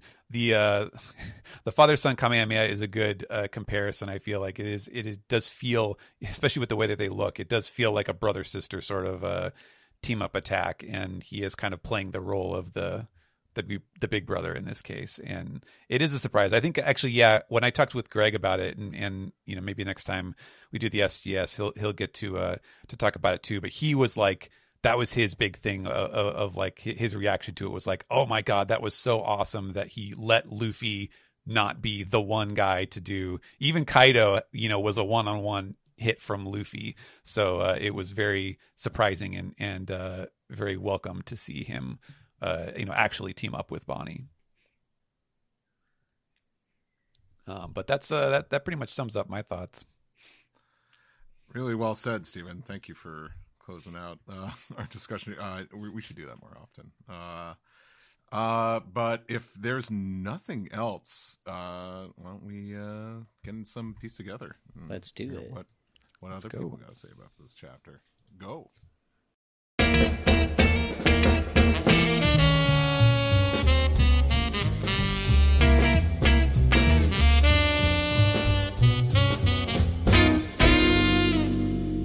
This is the Piece Together segment where we keep the windows closed, not let that buggy stank out. As always, thank you. Keep it in. As always, we start this segment with, what's it, Alex? Displease. And those are questions from our patrons on our Discord server. So take it away, Alex. King Solomander says, "Hey OPP, longtime listener, starting in 2014. Hey, happy 10 years. First-time questioner. I have seen some discourse over why Vegapunk split his evil and good sides up, but I think it makes a lot of sense as the differing perspectives can further his research. While thinking about that, I thought about whose perspective are they good and evil in? If it's from the Marine's perspective, maybe Shaka being good made him follow all the rules about research, while Lilith was the Vegapunk that studied the poneglyphs the most. So long story short, whose perspective do you think the good and evil Vegapunks get their name from? Thank you." I didn't think about that. I did make the point before we knew that York was the traitor, where I floated the idea that what if Shaka is the traitor because good is like seigi, it's like justice in Japanese, and so it was like, well, who would really be what would be the good thing from the Navy's perspective, and that it would be to hew to the world government's viewpoint or something like that, and that did not end up being the case. So I don't know. I'm a little skeptical that we're gonna find out more about this, but if Lilith is around for the longer haul, then we could get something like that once Egghead is in the rearview mirror. Yeah, I think it also the perspective thing makes a little more sense too when Lilith is the one that remains too. From probably like she's probably there from a sexy. Editor says, "Oh, leave the sexy one alive." Perspective, I think. But if Lilith is the one that has most of the poneglyph knowledge, I think it could really be beneficial to everything moving forward and whatever they're gonna do in Elbaf too. I always think about Vegeta being like, "I can go Super Saiyan because I'm pure evil," and like, but then from that point on, he's like a dad and he's fine. Yeah. Like he becomes a wife guy. What's more evil than a deadbeat dad? A try guy. Professional Poyo says, "Hey there, giant Nami knockers. I mean enormous orange groves. I mean OPP. Despite some chuckle fuck on another Discord server spoiling both Bonney's big punch and final page, this week's chapter was full of surprises. Who could the mysterious swordsman on the final page possibly be? Rocks? Higuma back from the grave? Shanks overshadowed by his twin brother Spanx? The options are endless. Well, I already gave I like my Higuma. Yeah, I already gave that's my wrong answer only was Shura from Skypiea. I do like the idea of Shanks' twin brother, red-handed Spanx. Oh, Jesus. Just Shanks with like orange hair instead of red. Yeah, like ever so slight. Yeah. No, Higuma, that's good. Also, similar sword. So You know who also has a similar sword? Bogard. Bogart has a katana. Nah, he could have a secret sword. A secret.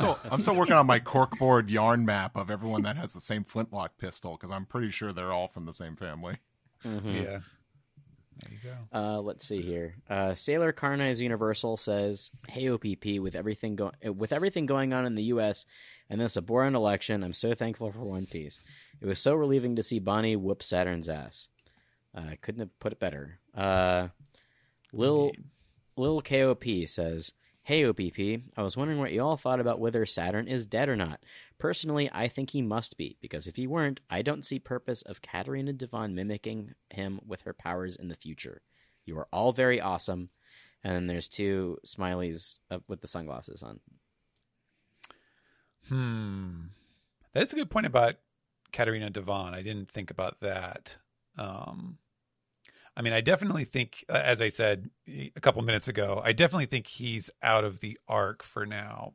But it just feels too much like they're doing some kind of like hologram thing or some kind of weird projection of their powers. That's why they disintegrate in these weird ways. For me to think that that losing in this battle means they're actually dead. So I'm going to remain skeptical. It would be pretty wild to be like, and then Bonney and Luffy punched him to death. You know, That like, too. Yeah. Yeah, they really. What's the big robot from RoboCop that like eviscerates people? Yeah, The Ed 5000 or something. Oh, yeah, something like that. does look like that's that. basically what they did. Maybe it's a Batman Begins thing where it's like, I'm not gonna kill you. Oh, I'm gonna let the water kill you. What's he saying? I'm not gonna get any. Not with that voice. After Rachel died, I decided to be celibate. Yeah, I was sorry, I was muted. I realized I keep forgetting that that they mimicked Saturn's powers.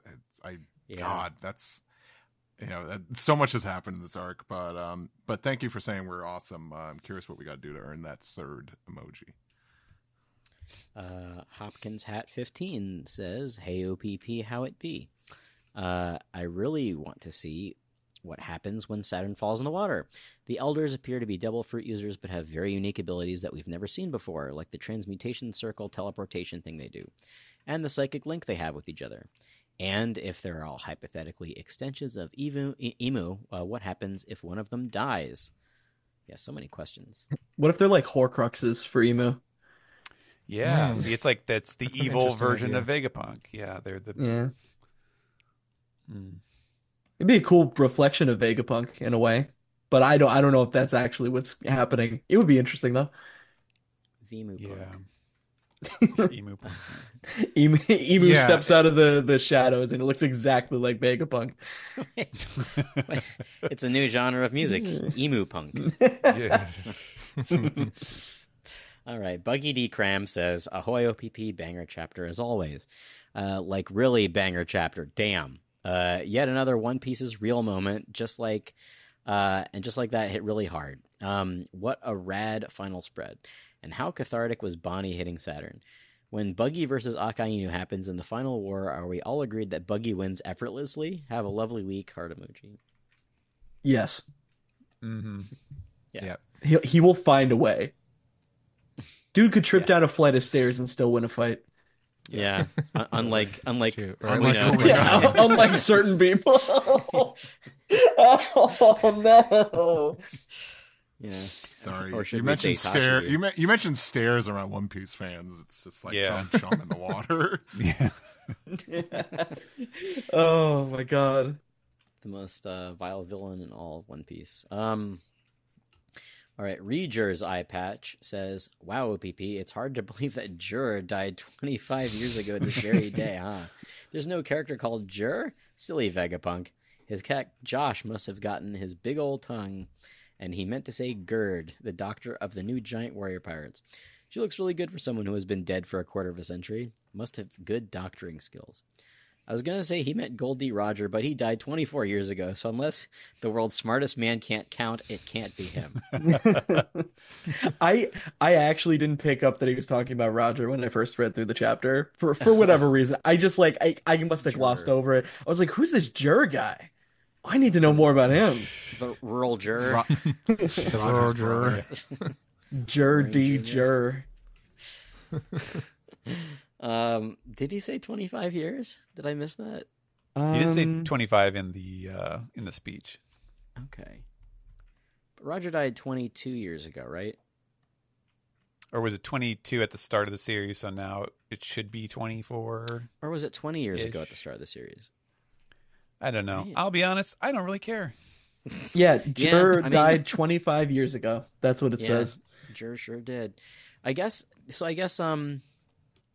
the time skip, I guess it was 22, I guess, at that point. So I wonder if, 3D2Y and 2, maybe 2.5. You know what? I'm moving on. Thanks for your question.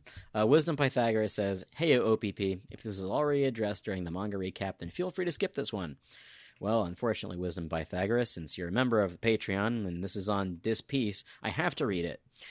So I'm going to continue. I saw online that the title of the chapter in Japanese was apparently Jidai no Uneri, which is a reference to part of the quote from Roger in chapter 100 as translated as the ebb and flow of the ages in the Viz edition. I was wondering if the departure from this quote was intentional, something that had not been considered, which is fair, that it was literally 1,000 chapters ago, or perhaps there's more ways to interpret the phrase altogether. Thanks, OPP. Steven, do you have any? This is a good question. Yeah. Let's see. Where do I start with this? Okay. So first of all, just to kind of set the ground stage, I don't think this actually is. This is not like a rationale or justification or anything, but just for some context, we got this chapter in super duper late. I believe it was due to simple like human error. It was basically just like Japan did not send us the chapter until like an extra day later or something like that. So I was definitely super pressed working on this chapter. Like it was pretty much just like coming in like, all right, get it done as quickly as possible. Just steamroll through it until you can turn it in. And that said, like I don't think that necessarily had an effect on, my decision making for this particular scene, but sometimes based on feedback, there's always a chance to change things again for the graphic novels and stuff. So if there's a big uproar about something, it'll usually make me go back and reconsider when we get to that. So maybe I'll change my mind on it. But to address the actual content here, so yes, Jidai no Uneri is a reference to a part of a quote from Roger in chapter 100. That is true. However, it is a little complicated because that phrase, and in particular Uneri, which is a word that means it means like sort of heaving. Like I translate it as upheaval in this case. It could be roiling or thrashing or whatever. It's kind of a big movement. In short, roiling. It gets brought up quite a lot. That is not the only time that word appears in the series, Uneri specifically. It does show up in a couple of other speeches. I think mostly from Doflamingo has a lot of, you know, big monologues about like what the state of the world is and what the pirates are, you know, what's going to happen next and who's the winner and who's a loser and all that sort of stuff. And so Doflamingo definitely, I don't remember every single instance in the series, but Doflamingo mentions it several times. And unfortunately, I do think that like I'm not a super big fan of the way that that the old Viz version refers to it. Like it's a nice phrase, but I don't know that it really fits with the ways that it gets used. And to further that point, like with all of the like Doflamingo speeches and stuff, it's never been like a set phrase in English as well. Like if you look throughout the series, it's not like Inherited Will or something where it gets repeated ad nauseum and you keep seeing it pop up again in the exact same phrasing. Because each time that it gets brought up, it's like the context is just slightly different and it doesn't really, that translation doesn't really work the same way. So like when I saw that line, I immediately clocked it as like, oh yeah, this is the Uneri. This is the thing that gets brought up every time there's a big speech about the state of the world and the state of the era. But you know, it didn't occur to me to like, there's a specific magic phrase that I have to use because it's always been kind of translated in different ways throughout the course of the English series. So that was kind of my thought process on it, which was just like, okay, I'm just going to work it with, you know, what feels right given this particular chapter. And in particular, because like I use era instead of ages because era gets brought up a lot in recent times, like the new era. We've seen that mentioned a lot. Shanks mentioned the new era. So, you know, that would have broken the, you know, kind of the terminology that we use now. So there, in short, there's a lot of different, you know, kind of death by a thousand cuts that it doesn't show up in exactly the same way. But you know, like I said, maybe I will feel differently about it when it gets to the graphic novel stage, because I do sometimes, you know, change my mind on stuff. So we will see. But thank you for the question. That's a really good question. So hopefully that you know, explains some of it. Yeah, glad you're on for Interesting that one. answer. Thank you. That was really, really. I was gonna say, great question, great answer. That was so cool, interesting. Funnily enough, I forgot what the title of this episode or chapter was, and when I read the chapter earlier this morning, I thought it said the upheaval of the sea.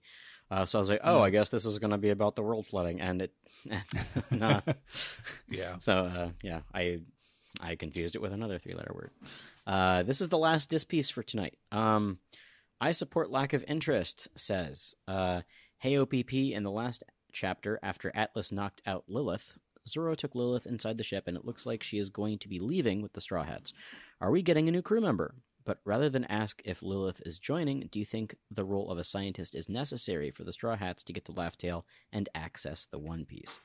There was the flashback in the beginning of the chapter where Clover was trying to recruit Vegapunk because he needed expertise in other fields. Sincerely, pen name colon, I still think York is cute despite all the bad things she's done, and I want to snuggle with her and use her as my big, strong teddy bear. Real. I think she's gonna use you as a teddy bear, if anything. Real. Yeah, seriously. You know, I kind of always I scoff at first about like new crew members, but then again, like, you know, like Kinemon and Momonosuke were with the crew for so long. I could see her being in that role, but I wanted to give my joke answer. What lies in the future for Lilith? Merchandising. Oh yeah. Get ready for your Bathing Beauty's Portrait of Pirates figure. Yep. Yeah, especially once Oda gets her out of the whack ass egghead jumpsuits and into other outfits that can be merchandised, etc. Exactly. Well, if nobody else has anything there, that's it for this piece. Do we have any emails? I agree. I think that I feel like Lilith will end up in that sort of secondary, you know, tag along crew mate sort of thing. Yeah. I mean, I agree too. At this point, I mean, I think we're still a few chapters away from the arc totally ending. So, Kuma and Bonnie's fate is also sort of up in the air too, I think. Yeah. Yeah. I mean, I don't think that we're getting any permanent crew members going forward. I think that this is it, but I Yeah. wouldn't mind Bonnie joining. I like Bonnie a lot. I feel like she had a lot going on this arc, but also her story's kind of like over in a sense. I don't know what else they could do with her. Yeah. Yeah, I mean, The I guess idea of needing a scientist to access the One Piece is interesting. Yeah, I don't know. Like, I feel like my instinct is to be like, I just want only the Straw Hats to be there when they discover the One Piece. Otherwise, it kind of like muddies it a little bit. But it does seem like we're entering eventually a world where we're going to be seeing a lot more like ancient futuristic technology and that kind of thing. And so, yeah, having a scientist around might be helpful. they need Yeah, that was a really interesting pitch. I didn't actually think about that, and what her role could be in like a crew sort of setting. So I wouldn't mind.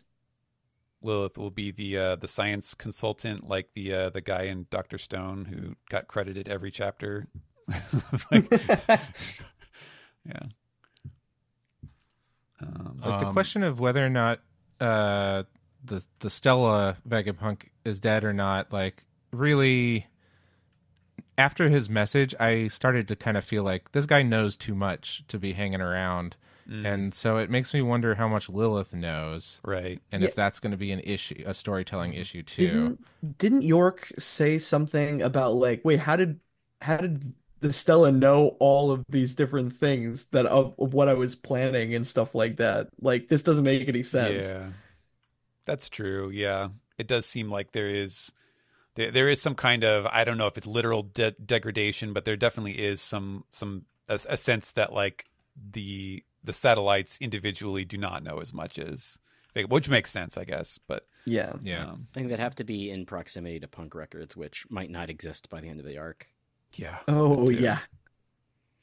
I am wondering what that will lead to, if there's anything like they're like kind of hooked up a little bit to punk records, and once it goes down, maybe something bad will happen to them. I'm not really sure on that. I've thought about that too, but I just feel like Oda's not that kind of author where, like 'cause we have like Zeus is a piece of Big Mom's soul, and she is, by as far as we know, she is dead. She fell into lava. And Out of the he's picture, still yeah. hanging around. So I think Oda is not like he's not so fixated on like the rationale for things. If the character is interesting or important to him, he'll No, keep I him get that. around. Yeah, I agree. Yeah. That makes sense. Cool. We don't have any emails. Steven, anything going on in the subreddit archipelago? Subreddit archipelago. We do have one comment from Prince of Assassins. It says, "Hey y'all, hope your day was swell. In the last spread," so I'll go back to the chapter. "In the last spread, I've seen some say the characters on opposite sides of the page could be meant to mirror each other. What dynamics would you most like to see explored with two characters of opposite placement across the page?"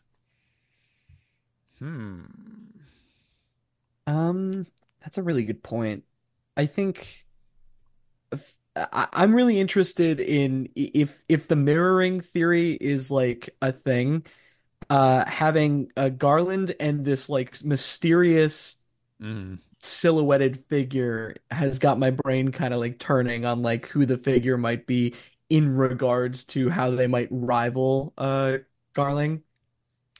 Yeah, well, and if it is Zebek, then because he was there, we didn't see him in Kuma's flashback, but he was there at God Valley, and Garling was too, when the the God Valley incident happened. So, them being on opposite positions of the mirror image, that does seem to line up that they are connected in that way.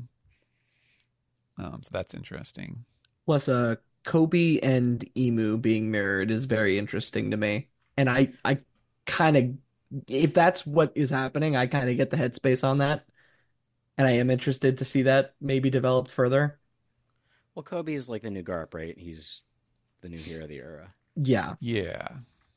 He's like very morally righteous and like, like got to do things right. And Emu is just kind of like, I need absolute power, assumedly. Mm-hmm.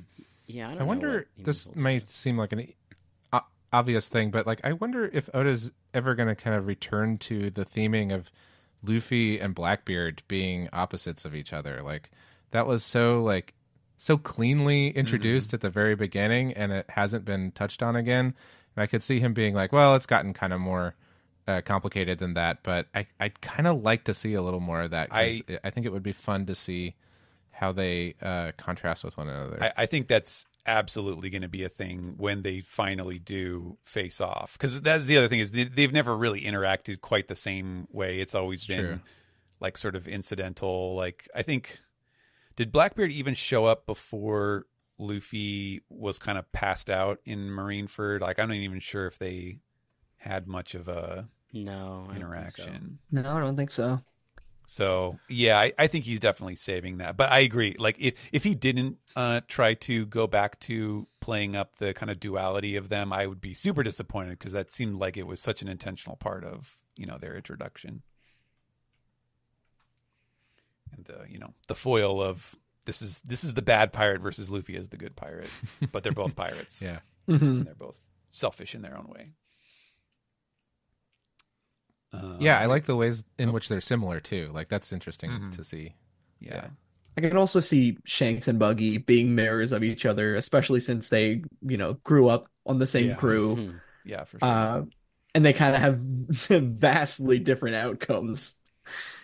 And yet here they are in the same Yeah, position. the same, but they diverted and then they converged once again later in life. I think about Smoker a lot when it comes to this kind of thing too. Yeah, Smoker, who has been notably very sidelined for the past however many years. Yeah, but every time we do see him, he's a little, more aware of the goings on ultimately, and a little more jaded too as to what justice really means. Yeah. And it's kind of interesting to see him, like him and Aokiji's paths are sort of like interesting, I think. Yeah. Well, I think that probably wraps up that question. Do we have anything on Twitter? Yes. We do. It's time for Alex. All right. In lieu of Ed, here I go. Peace the tweet. Yeah. It's time for Peace the tweet. We have a few today. Okay, you got him. I got him.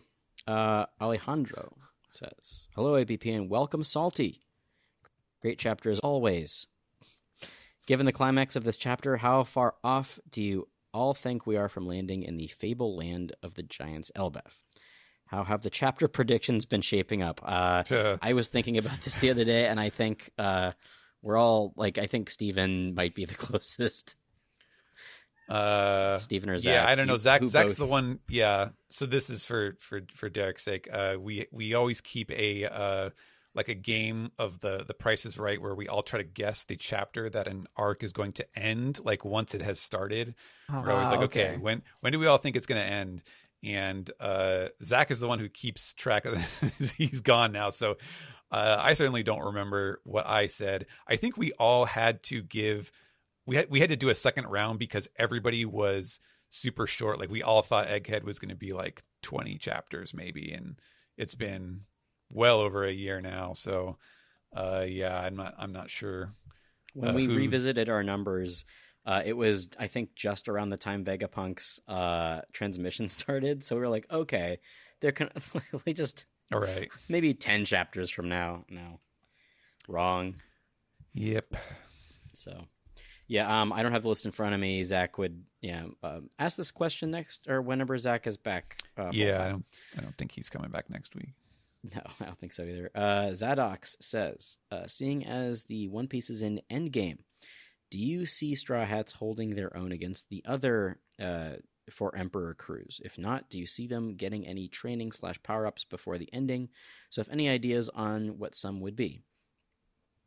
I mean, they're definitely going to get powered up before like that final It's battle. it's shonen. There's always shonen. room for power Yeah, ups, the first thing I thought of was like maybe the General Frankie finally needs an upgrade, like something Gurren Lagann kind of. Mm-hmm.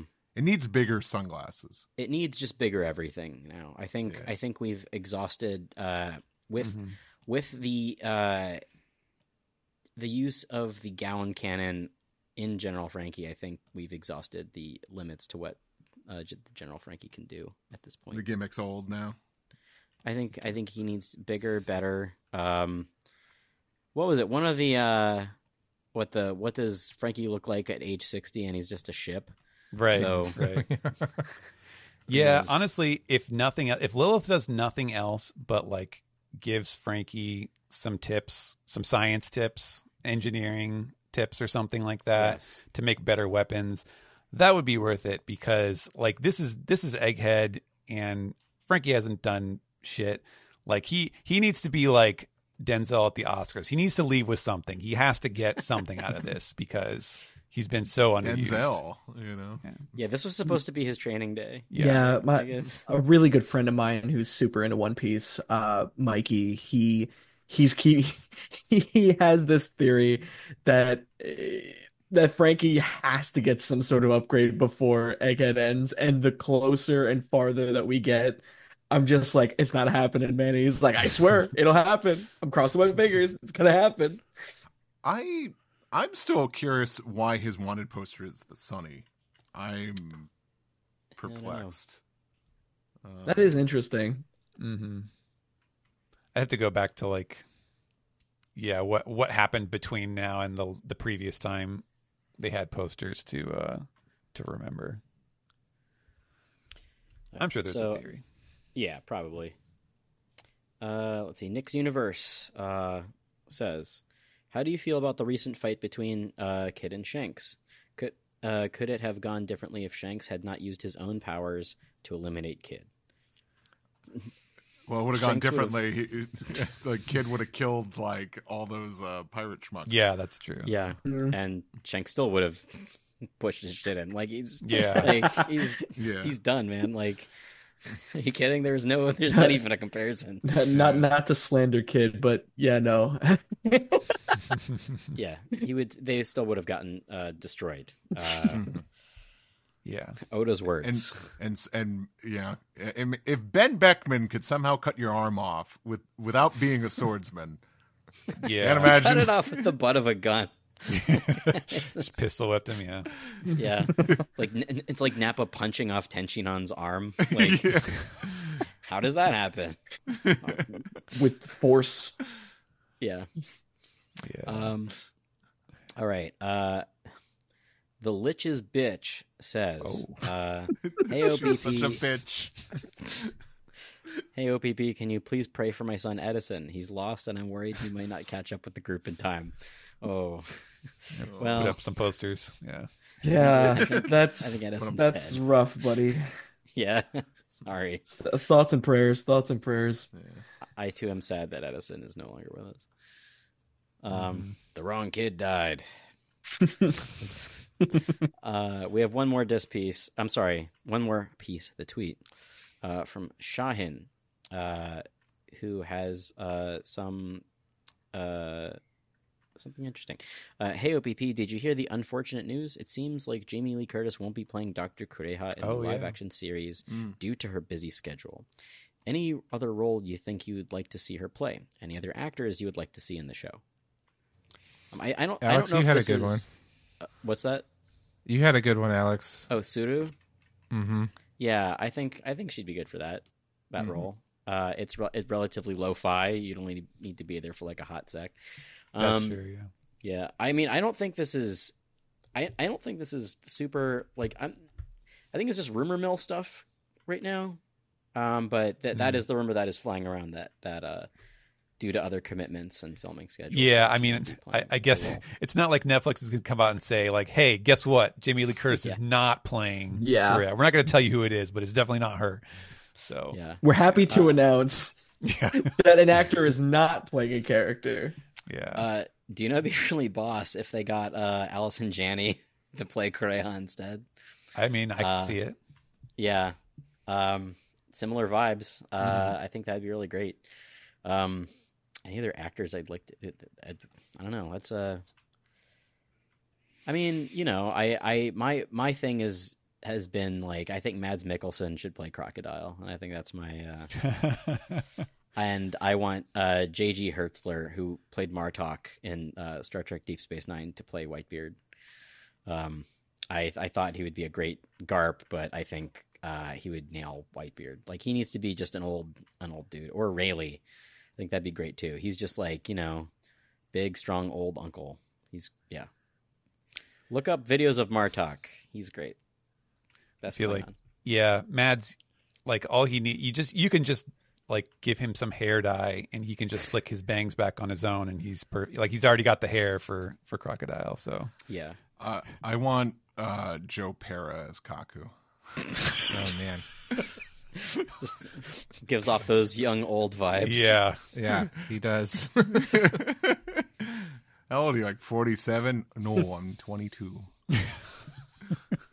Well, gee, I hate to tell you this, but turns out the keel on your ship is broken, and, well...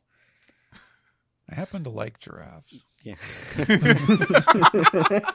A lot of people don't think giraffes are cool, but I seem to like them a whole lot. And here's 10 reasons why giraffes are actually the best mammal on the Serengeti. That's Is it too late to just make the image Joe Pera as Kaku? Can you please do that? Kaku's also like Joe Pera talks Kaku. Yeah. Kaku's to you. I don't know. Anyway, Kaku's with you. Whatever. We have fun. Anybody else before we close off the segment? Actors. No, I'm good. All good. Great. No, although I do feel like, you know, not that it was ever confirmed. I do feel like if she had not been busy, according to this rumor, you know, that Jamie Lee Curtis is too busy, I do believe that she definitely would have done it if they had asked, for sure. So if she is not, I do believe this story that she was too busy to take the job. Yeah, it does seem like that, because she like went on a like One Piece publicity tour a few years ago. Yes. She did. She stumped really hard for the role too. And you know, that's generally what happens when it comes to these kind of things. It's usually like it's all about schedule. Yeah. And even where they're filming too. Like, if they're filming this entire thing in South Africa, then you fly them out. Yeah, it's a lot. I mean, I don't see why you couldn't film in some sort of soundstage in LA or whatever, but it's like Dr. Kureha? Yes. Yes. Yeah. Just film them in another room completely. She's Anyway. stepping awkwardly over Chopper's tail as she walks around him. She goes to give Nami her medicine. Hand goes off screen, and then it cuts to Emily Rudd, and then a hand enters. It's just A shot of each of them standing on both sides of the screen with kind of a fuzzy line in the middle. The lighting is like totally different. Yeah. Oh boy. Well, that's it for Piece Together this week. I'm out of ideas. It was great questions this week. Why don't we round off the show? Let's round up. Let's go.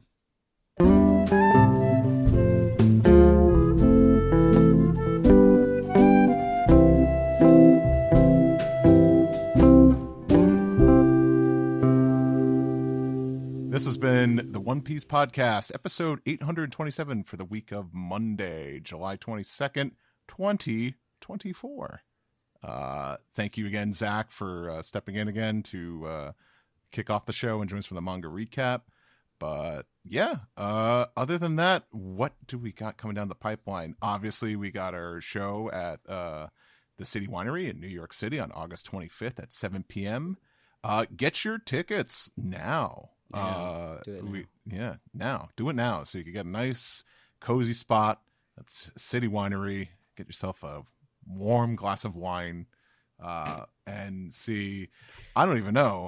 I feel like a bunch of us are going to be there. I'll obviously be there in town for Anime NYC. I could get to that a little bit later, but I think Zach and Ed are planning on going. at the very least. Mhm. So you get the 3 main hosts, and me. Yes. Probably not, but I don't know. Maybe I'll pop in to wish you luck. I don't know. We'll see. I'll Skype in. Cut to Alex. Yes. Yes. No, yeah, I will. Jiminy Jillikers. I'll phone in. Yeah. Do you take calls on the live show? I don't know. We might have to dust off our Skype. But I'll go around and thank everyone for coming on today. Derek, our new guest for this week, thank you so much for coming on and sharing your thoughts and feelings and your excitement for the series. Where could the good people out there find you? You can find me on YouTube and Twitter. Those are pretty much the only 2 platforms I use these days. And yeah, the best way to support me is just to watch my stuff on YouTube. It's kind of funny, kind of. If it's not your cup of tea, that's okay. It's not everybody's, but Modest. I think it's pretty fun. Yeah, no. Also, shout out to my friends who got me into One Piece back in 2022. Mikey, Gerber, Jay, and my other 2 friends who just got caught up on One Piece with me, Colin and Mal. Love you guys. You guys rock. A real crew. Love to see that here. Joey. How's it going, Joey? Where could the people me. find Joey? You can find me on Twitter and Blue Sky at Joey Weiser and Joey Weiser Comics on Instagram. My Instagram is more specifically comics and art focused, whereas my Twitter and Blue Sky are kind of talking about whatever comics I'm reading and movies I'm watching and stuff like that. And please check out my graphic novels, the Mermin graphic novel series, as well as Ghost Hog and Dragon Racer, and the pretty recently announced The Littlest Fighter, which is coming out next spring, but it's just starting to pop up in some places for pre-order. So, you could just go ahead and pre-order it now and set it and forget it, and eventually you'll get a cool graphic novel about kaiju and monsters fighting each other. So yeah, and if not, just follow me on all that social media, and I'll be talking all about my new book a whole lot closer to the publication date. So yeah, check it out. Thanks. It sounds like the most Joey story you've written yet. I can't wait. It is. Looking forward to it. Steven, thanks as always. Where can the people find you? If you'd like to follow my thoughts on social media, you can find me over on Blue Sky at stephenpaul.bsky.social. If you have not heard me say it week in, week out, I've been doing a 3-chapter-a-day reread of the series starting on January 1st. So I am just getting into Fishman Island right now. And occasionally I post some, weird, funny observations or panels or things that I find amusing. Not anything super profound, it's just, odd things that I see on a reread, which is always fun. And let's see what else. You can always read One Piece, Akane Banashi, and Showa Shoten. I recommend all 3 of those series. I work on them on the Shonen Jump or Manga Plus apps. And I do believe, I guess we'll give a preview for next week since we are off. One Piece will be taking a break next week. I do believe we're going to try to do the volume 109 coverage and the SBS and go over all of the new info and everything.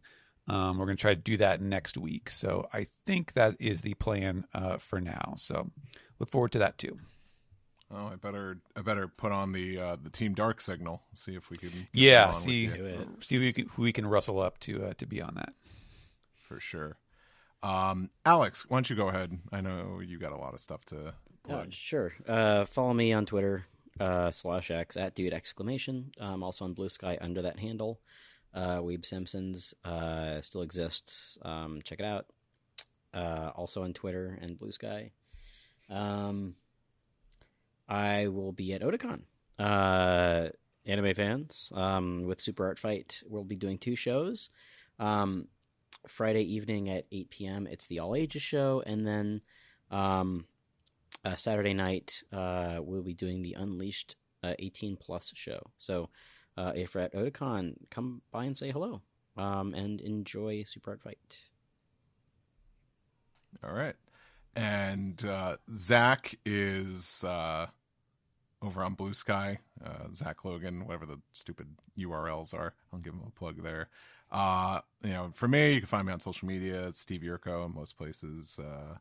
And also listen to 4Kids Flashback and check out ProCD Plays Games over on YouTube. But as for us, we are the One Piece Podcast. Thank you so much for listening. You could find us at onepiecepodcast.com. Subscribe, rate, listen to us wherever you get your podcasts, like Spotify. Let me go through the Rolodex here. We post on YouTube. What's this other thing? Apple Podcasts. Thank you, me, for doing the research here. Follow us on social media, Twitter, Blue Sky, Instagram. For piece together questions, you can email us at onepiecepodcast@gmail.com. Join our Discord, become a patron over at our Patreon. That's patreon.com/onepiece. We have multiple tiers there and a bunch of goodies, some bonus podcasts we recorded a long time ago. Unused episode titles and episode image sketches by me and other artists there. What else we got to plug?